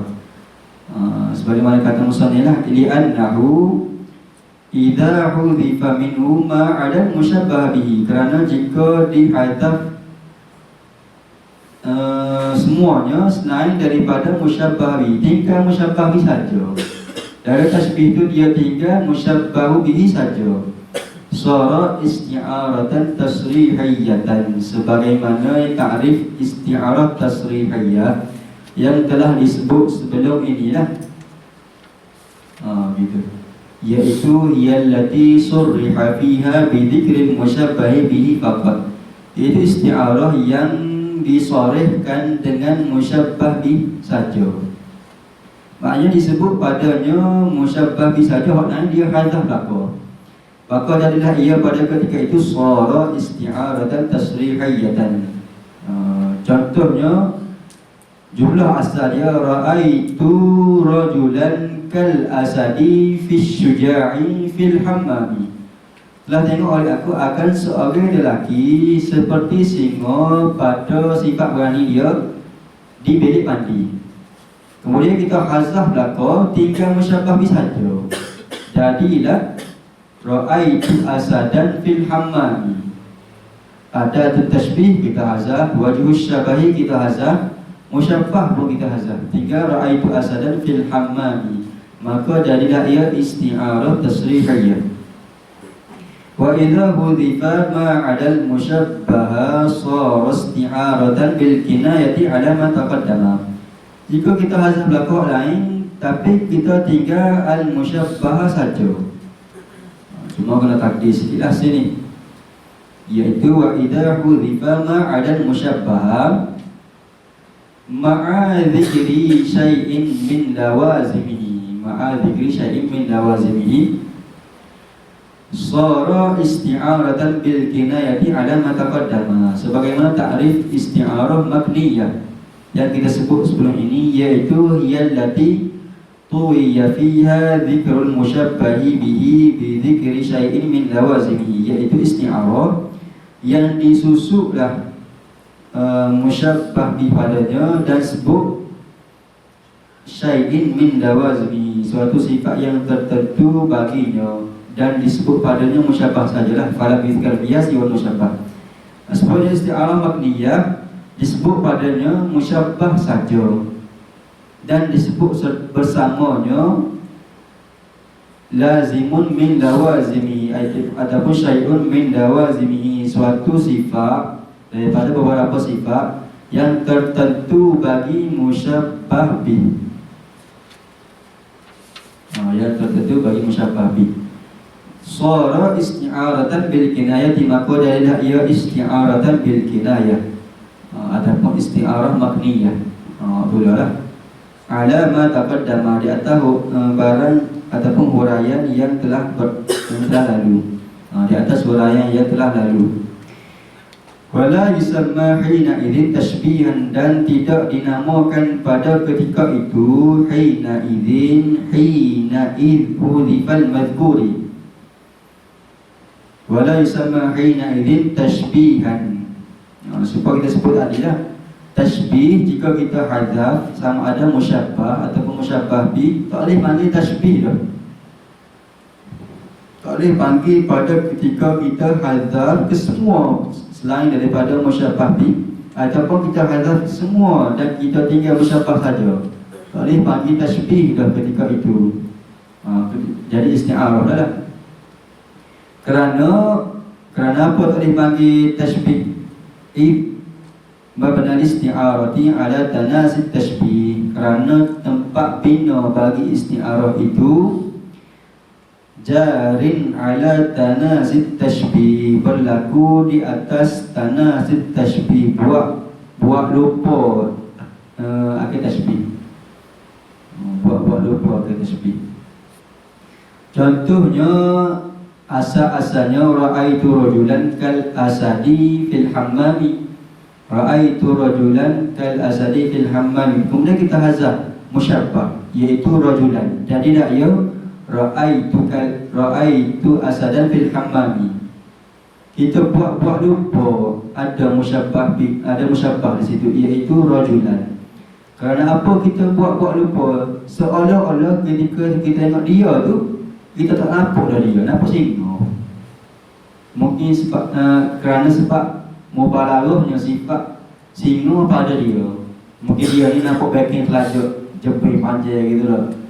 Siapa kita kata kita tengok singa tu, buat buat lupa akan tasbih padanya, maka jadilah ia isti'arah. Gitu. Ala tanasi tasbih di sini memang asalnya di situ ada tasbih. Kerana dihazah lah, dihazah ni memang asal ada tapi kita hazah.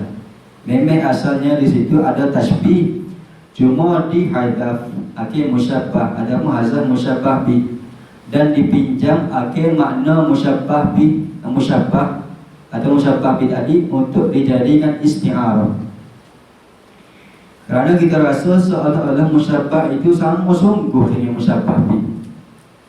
Kerana kita rasa rajulan tadi, lelaki tadi sama sungguh dengan singa. Gitu. Kerana itulah juga di dalam al-majazu fil mufrad yang alaqah dia musyabah kita bagi isti'arah. Kerana itulah juga pada isti'arah alaqah dia musyabah. Alaqah dia musyabah maknanya ada tasbih di antara makna hakiki dan makna majazi. Dan pada waktu itu kita sudah tidak diri dalam pada tasbih. Tapi kira dalam pada tasbih, buat lupa oleh tanah si tasbih. Hak kita tidiknya pada ketika itu hanya pada isti'arah sahaja. Kita tengoklah tak tidik dalam pada tasbih, tengok pada isti'arah sahaja. Walau yusama'ina ili tasbihan idma badal isti'arati ala tanah si tasbih. Wa ammal kinayatu fahiya lafzun urida bihi lazimu ma'nahu ma'a jawazi iradatil ma'na ma'ahu. Fahiya tukhaliful majaza min jihati jawazi iradatil ma'na al-haqiqiyyi ma'a iradati lazimihi. Seterusnya musannif nak cerita pada kita berkaitan dengan ta'rif al-kinayah.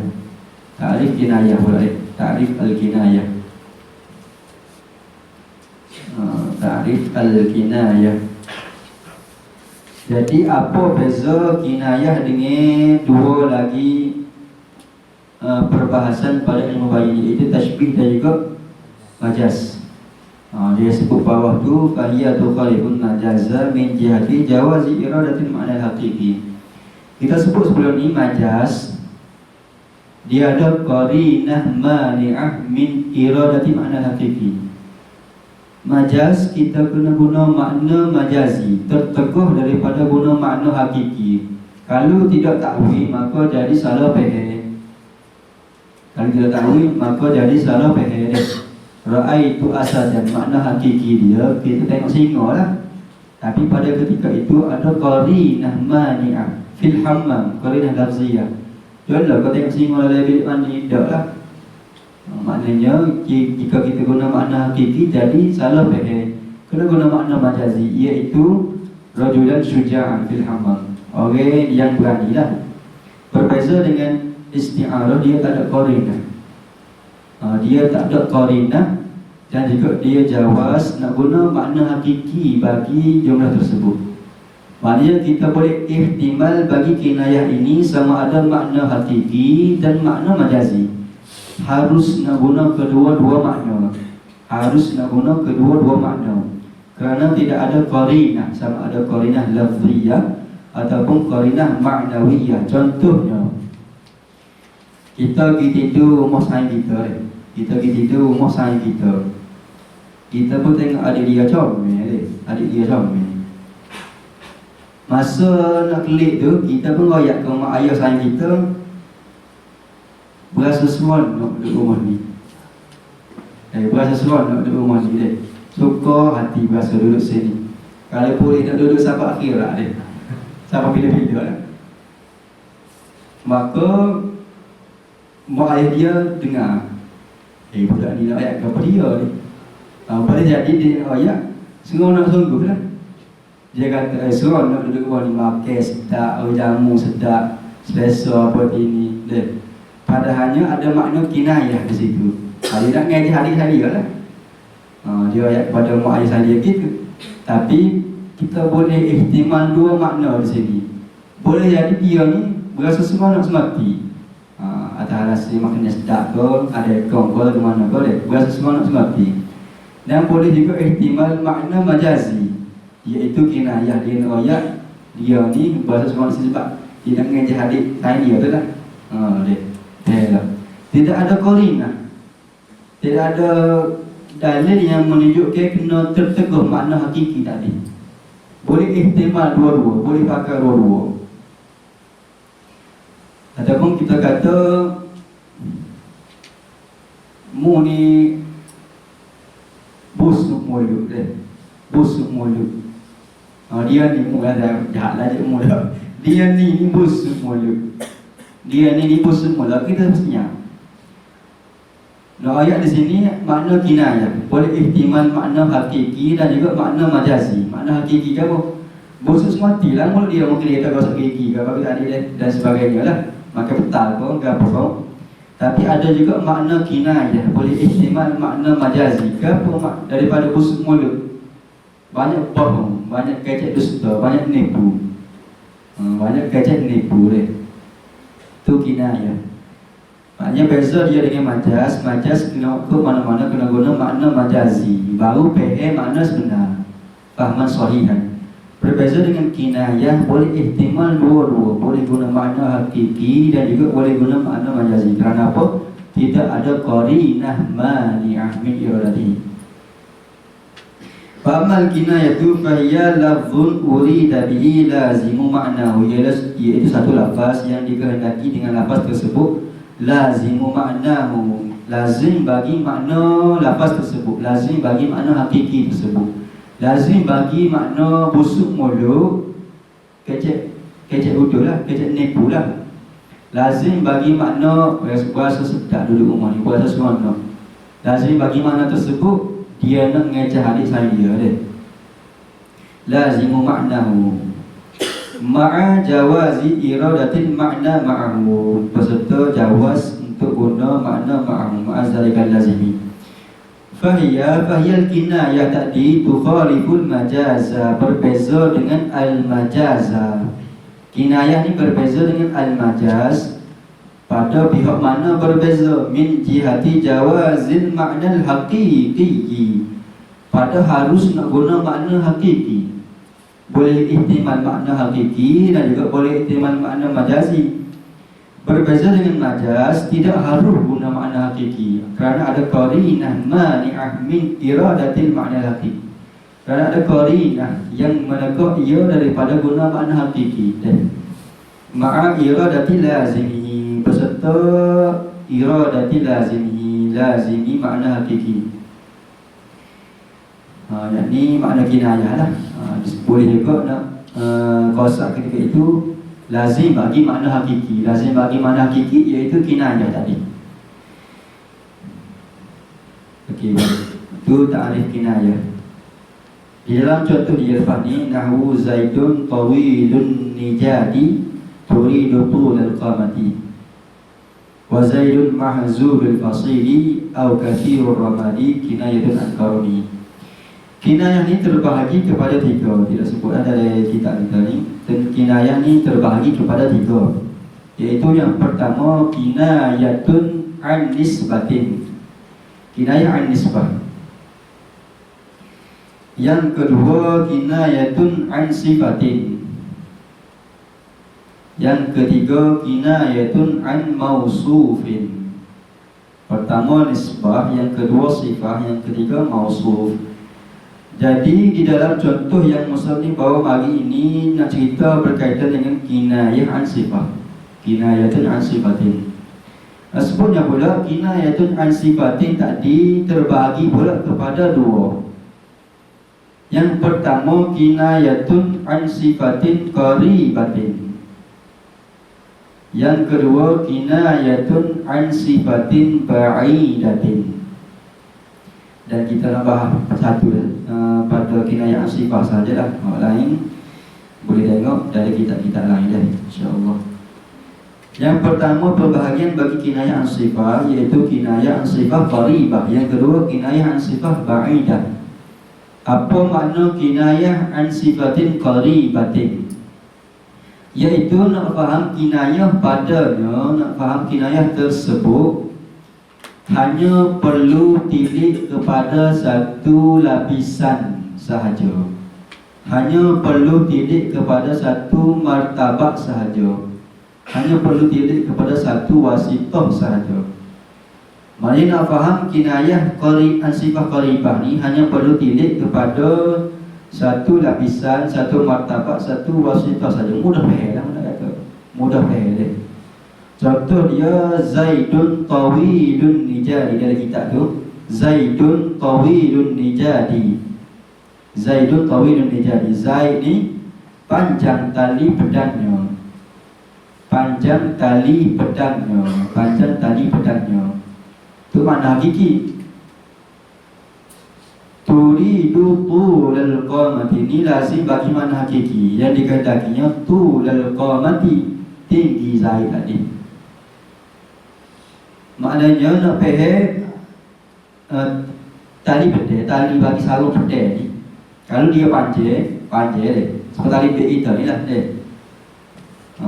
Kalau orang panjang, orang apa tinggi, maka dia kena panjang lah tali ni dia.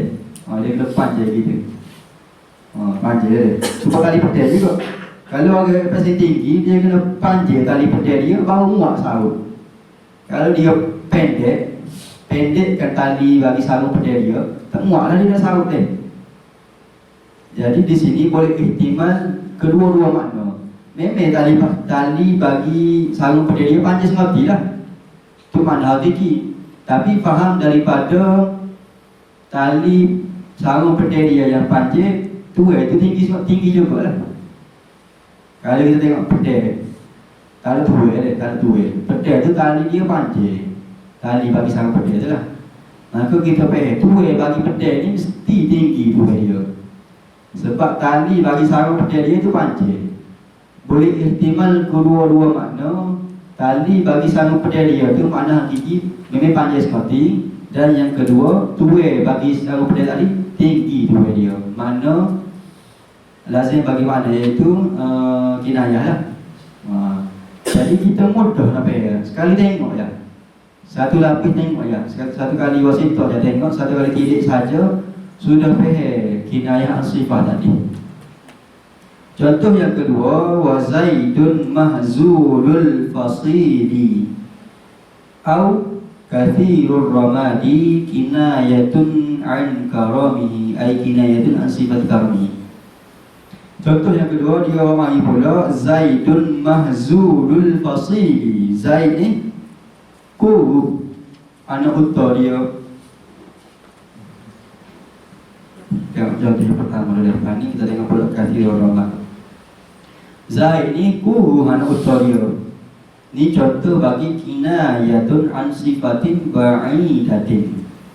Dia sebut di sini mahzulul fasil ini kinayah an sifatin karam, sifat yang mulia.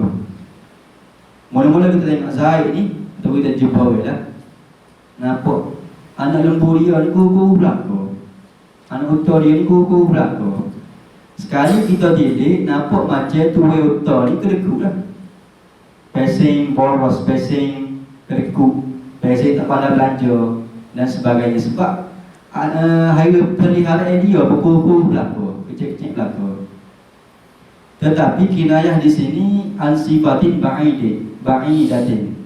Apa makna kinayah an sifatin ba'idatin? Nak kinayah tersebut perlu kepada banyak kali tilik kepada lapisan-lapisan, martabat-martabat dan wasilah-wasilah.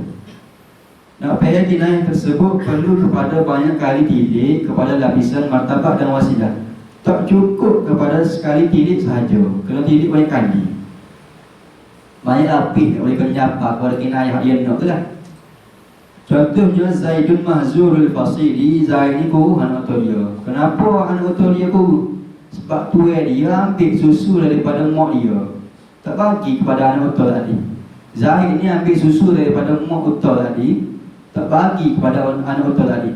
Bapa dia ambil banyak susu tu sebab ramai tetamu mari rumah dia nak jamu susu tadi lah. Bapa ramai tetamu mari rumah dia tu, memang orang situ pergi ke Zaid, mari sama rumah Zaid. Apabila orang mari semua, dia kena jamu semua susu, maka dia ambil semua susu daripada mak otak tadi, tak ada ke anak otak. Banyak lapis itu. Mula-mula ambil susu daripada mak otak tu, ibu otak tu. Bapa ambil sebab nak jamu kepada buyuf, nak jamu kepada tetamu-tetamu yang mari pada rumah dia. Bapa sebab tetamu tadi suka kepada dia, menunjukkan kepada sifat karam bagi saya. Jadinya nak sebutnya, nak faham sifat Zaid pada kinayah ini perlu kepada banyak kali tinggi, banyak lapis dulu, baru jumpa sifat karam tu. Contoh yang kedua, au kathirur ramadi, ai Zaidun kathirur ramadi. Zaidun kathirur ramadi. Zaid ni banyak abu, rumah dia. Banyak abu bakar. Ramak tu abu. Sekali tengok banyak abu, siapa kau cuma tangan-tangan, kenapa macam tu ni, orang tidak cuma mana lah, orang ponok lah. Rupa-rupanya nak ayat, kinayah tu angkar ni juga, sifat mulia bagi Zaid juga. Kenapa? Orang Jamil dulu ni masuk atas dapur agak masuk atas dapur agak. Jadi banyak kali dia masuk, maka banyaklah abu di dapur dia. Bapa dia banyak kali masuk tu kerana ramah tetamu mari rumah dia. Ramah tetamu mari rumah dia tu menunjuk kepada sifat mulianya Zaid, kerana orang pergi ke dia. Sebagai orang mari sama rumah dia kena masuk banyak kali sampai banyak abu di dapur dia, sampai pekah di langit. Sekali tengok jumpa lagi rumah dia, banyak abu model-model apa cuma gitu deh. Rupa-rupanya ramah dia masuk sebelum ni ke tetamu-tetamu dia, menunjuk kepada sifat mulia Zaid. Ni kinayatun an sifatin ba'idatin, nak faham kepada sifat mulia Zaid daripada banyak abu dia tu perlu kepada banyak kali tilik, kepada lapisan-lapisan martabat atau wasilah. Okey, itu dia. Wa nahwu qaulus syair, dan contoh bagi kalam syair, kalam penyair ini. Innas samahata wal muru'ata wan nada fi qubbatin duribat ala banil hashraji. Innas samahata wal muru'ata wan nada fi qubbatin duribat ala banil hashraji. Kinayatun an thubuti hadhihi sifati lahu.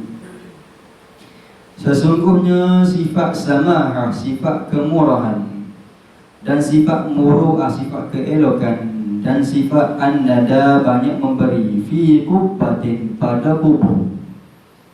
Pada kubur ialah pada satu kubur. Duribat ala banil hashraji, yang dibina di atas Ibnu Hashraj. Ini satu kinayah an subuti hadhihi sifati lahu, nak menyampaikan hadhihi sifati lahu, sifat-sifat yang mulia tadi, as-sifatil mahmudati lahu, bagi Ibnu Hashraj. Satu kinayah yang nak menyampaikan sifat-sifat yang mulia tadi bagi Ibnu Hashraj. Dia sebut sifat kemurahan dan sifat keelokan dan sifat banyak memberi tadi kena pada kubur. Kinayah, ada kinayah di sini dan ada juga lah beberapa uslub wajibul balaghi yang lain, cuma kita nak bayar bab kinayah sajalah. Kenapa dia kata sama muru'ah dan nada tadi kena pada kubur? Kerana di dalam kubur ni adanya terbinanya di atas Ibnu Hashraj. Contohnya Mesir lah, kita tengok dia ulama-ulama kita dulu-dulu ke tempat mereka tinggal tu masjid dia lah, dan di atas masjid ni ada kubur. Jadi tempat ulama itu duduk, tempat Ibnu Hashraj itu duduk, di atas dia ada kubur. Dan kubur itu tengok keluar nampak comel, nampak mulia, nampak ganas, nampak hebat. Jadi nak menyampaikan sifat samahah, muru'ah dan juga nada tadi bukan kepada kubur sebenarnya, tapi kepada Ibnul Hajraj sendiri. Tapi apa kata kau kubur? Sebab kubur tadi dibina di atas Ibnul Hajraj. Itulah secara ringkasnya. Tamat bila lagi tak kita, alhamdulillah. Tamat maka telah sempurnalah kitab kita Tuhfatul Ikhwani fi Ilmil Bayani. Telah selesailah ketiga-tiga mabahas, ketiga-tiga perbahasan di dalam ilmu bayan, iaitu yang pertama al-majaz, yang kedua at-tashbih, dan yang ketiga al-kinayah. Kita tengok kembali kepada ta'rif ilmu bayan, iaitu huwa ilmun yu'rafu bihi iradul ma'na al-wahidi biturukin mukhtalifatin fi wuduhi dilalah alaihi. Kita dah panggil ilmu bayan ni, kita nak menyampaikan hasrat sesuatu makna biturukin mukhtalifatin.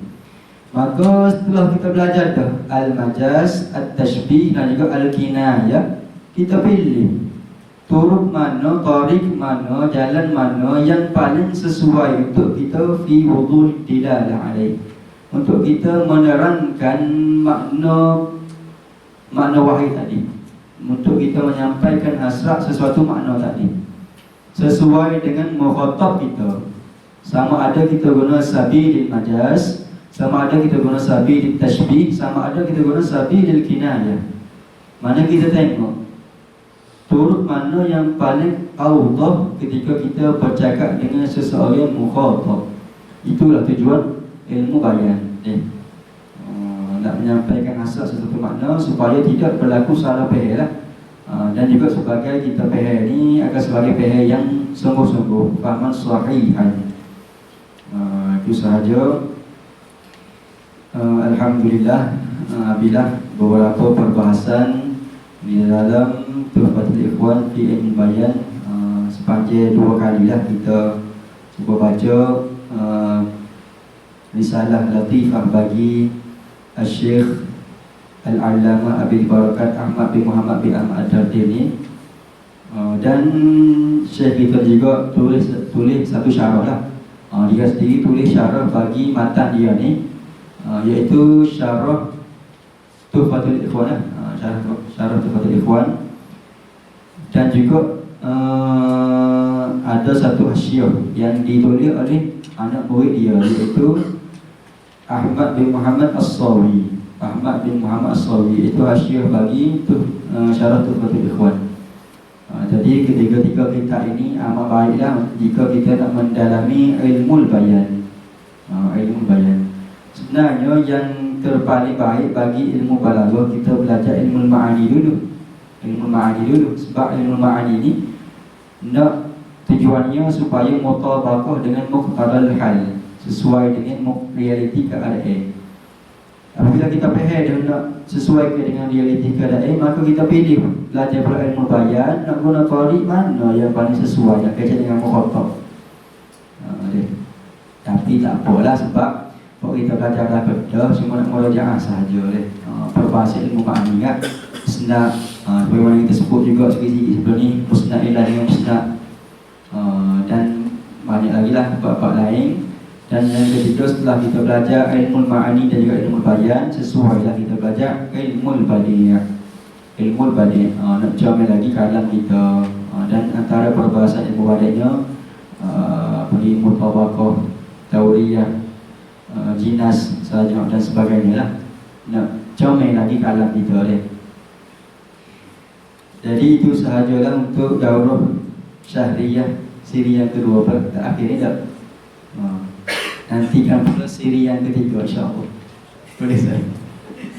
Untuk penutupnya ada 3 sahaja perkara yang nak disebut. Yang pertama, jadikan ilmu alat yang kita belajar sebagai wasilah. Jadikan ilmu alat yang kita belajar sebagai wasilah untuk kita lebih faham bahasa Al-Quran dan As-Sunnah. Jadikan ilmu adat yang kita belajar sebagai wasilah untuk kita lebih faham bahasa Al-Quran dan As-Sunnah. Sebagaimana yang kita sebut, Al-Quran ni sifat dia Al-Mu'jiz. Susah kita nak faham, kena ta'wil pada ayat-ayat yang mutasyabihah. Baru boleh faham dengan fahaman sahihan lah.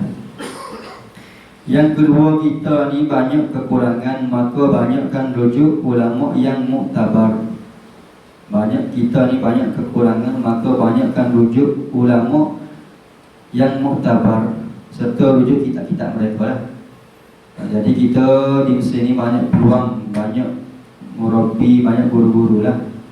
Yang orang Melayu kita sendiri pun ada, orang Arab terlebih ramai lagi lah. Maka mereka-mereka ini, ulama-ulama muktabar ini sudah banyak memudahkan bagi kita warisan ilmu, untuk kita faham ilmu. Sebab ilmu ni pada asalnya berlaku banyak nasy'ah atau perkembangan. Boleh ada seperti kita hari ini yang telah ikhtisar, dan ikhtisar ni banyak berlaku dah nasy'ah atau wurud. Maka hasil kejuhudan para ulama memudahkan bagi kita warisan ilmu, maka tugas kita ialah untuk mewarisi pusaka ilmu tersebut. Tugas kita ialah untuk mewarisi pusaka ilmu tersebut. Yang ketiga, kita tidak berhenti di sini lah. Tidak berhenti pada daurah saja, tidak berhenti pada satu ilmu, tetapi kita teruskan belajar dan sentiasa berusaha untuk tambah nilai diri, sama ada tambah ilmu ataupun tambah kemahiran ataupun tambah pengalaman dan sebagainya. Sentiasa berusaha untuk tambah nilai diri dari sudut ilmu, kemahiran dan pengalaman. Itu sahaja, wallahu a'lam. Aqulu qawli hadza wa astaghfirullahal azim li wa lakum. Wassalamu alaikum warahmatullahi wabarakatuh. A'udzubillahi minasyaitonir rajim. Bismillahirrahmanirrahim. Alhamdulillahi rabbil alamin, wassalatu wassalamu ala asyrafil anbiya'i wal mursalin wa ala alihi wa sahbihi ajma'in.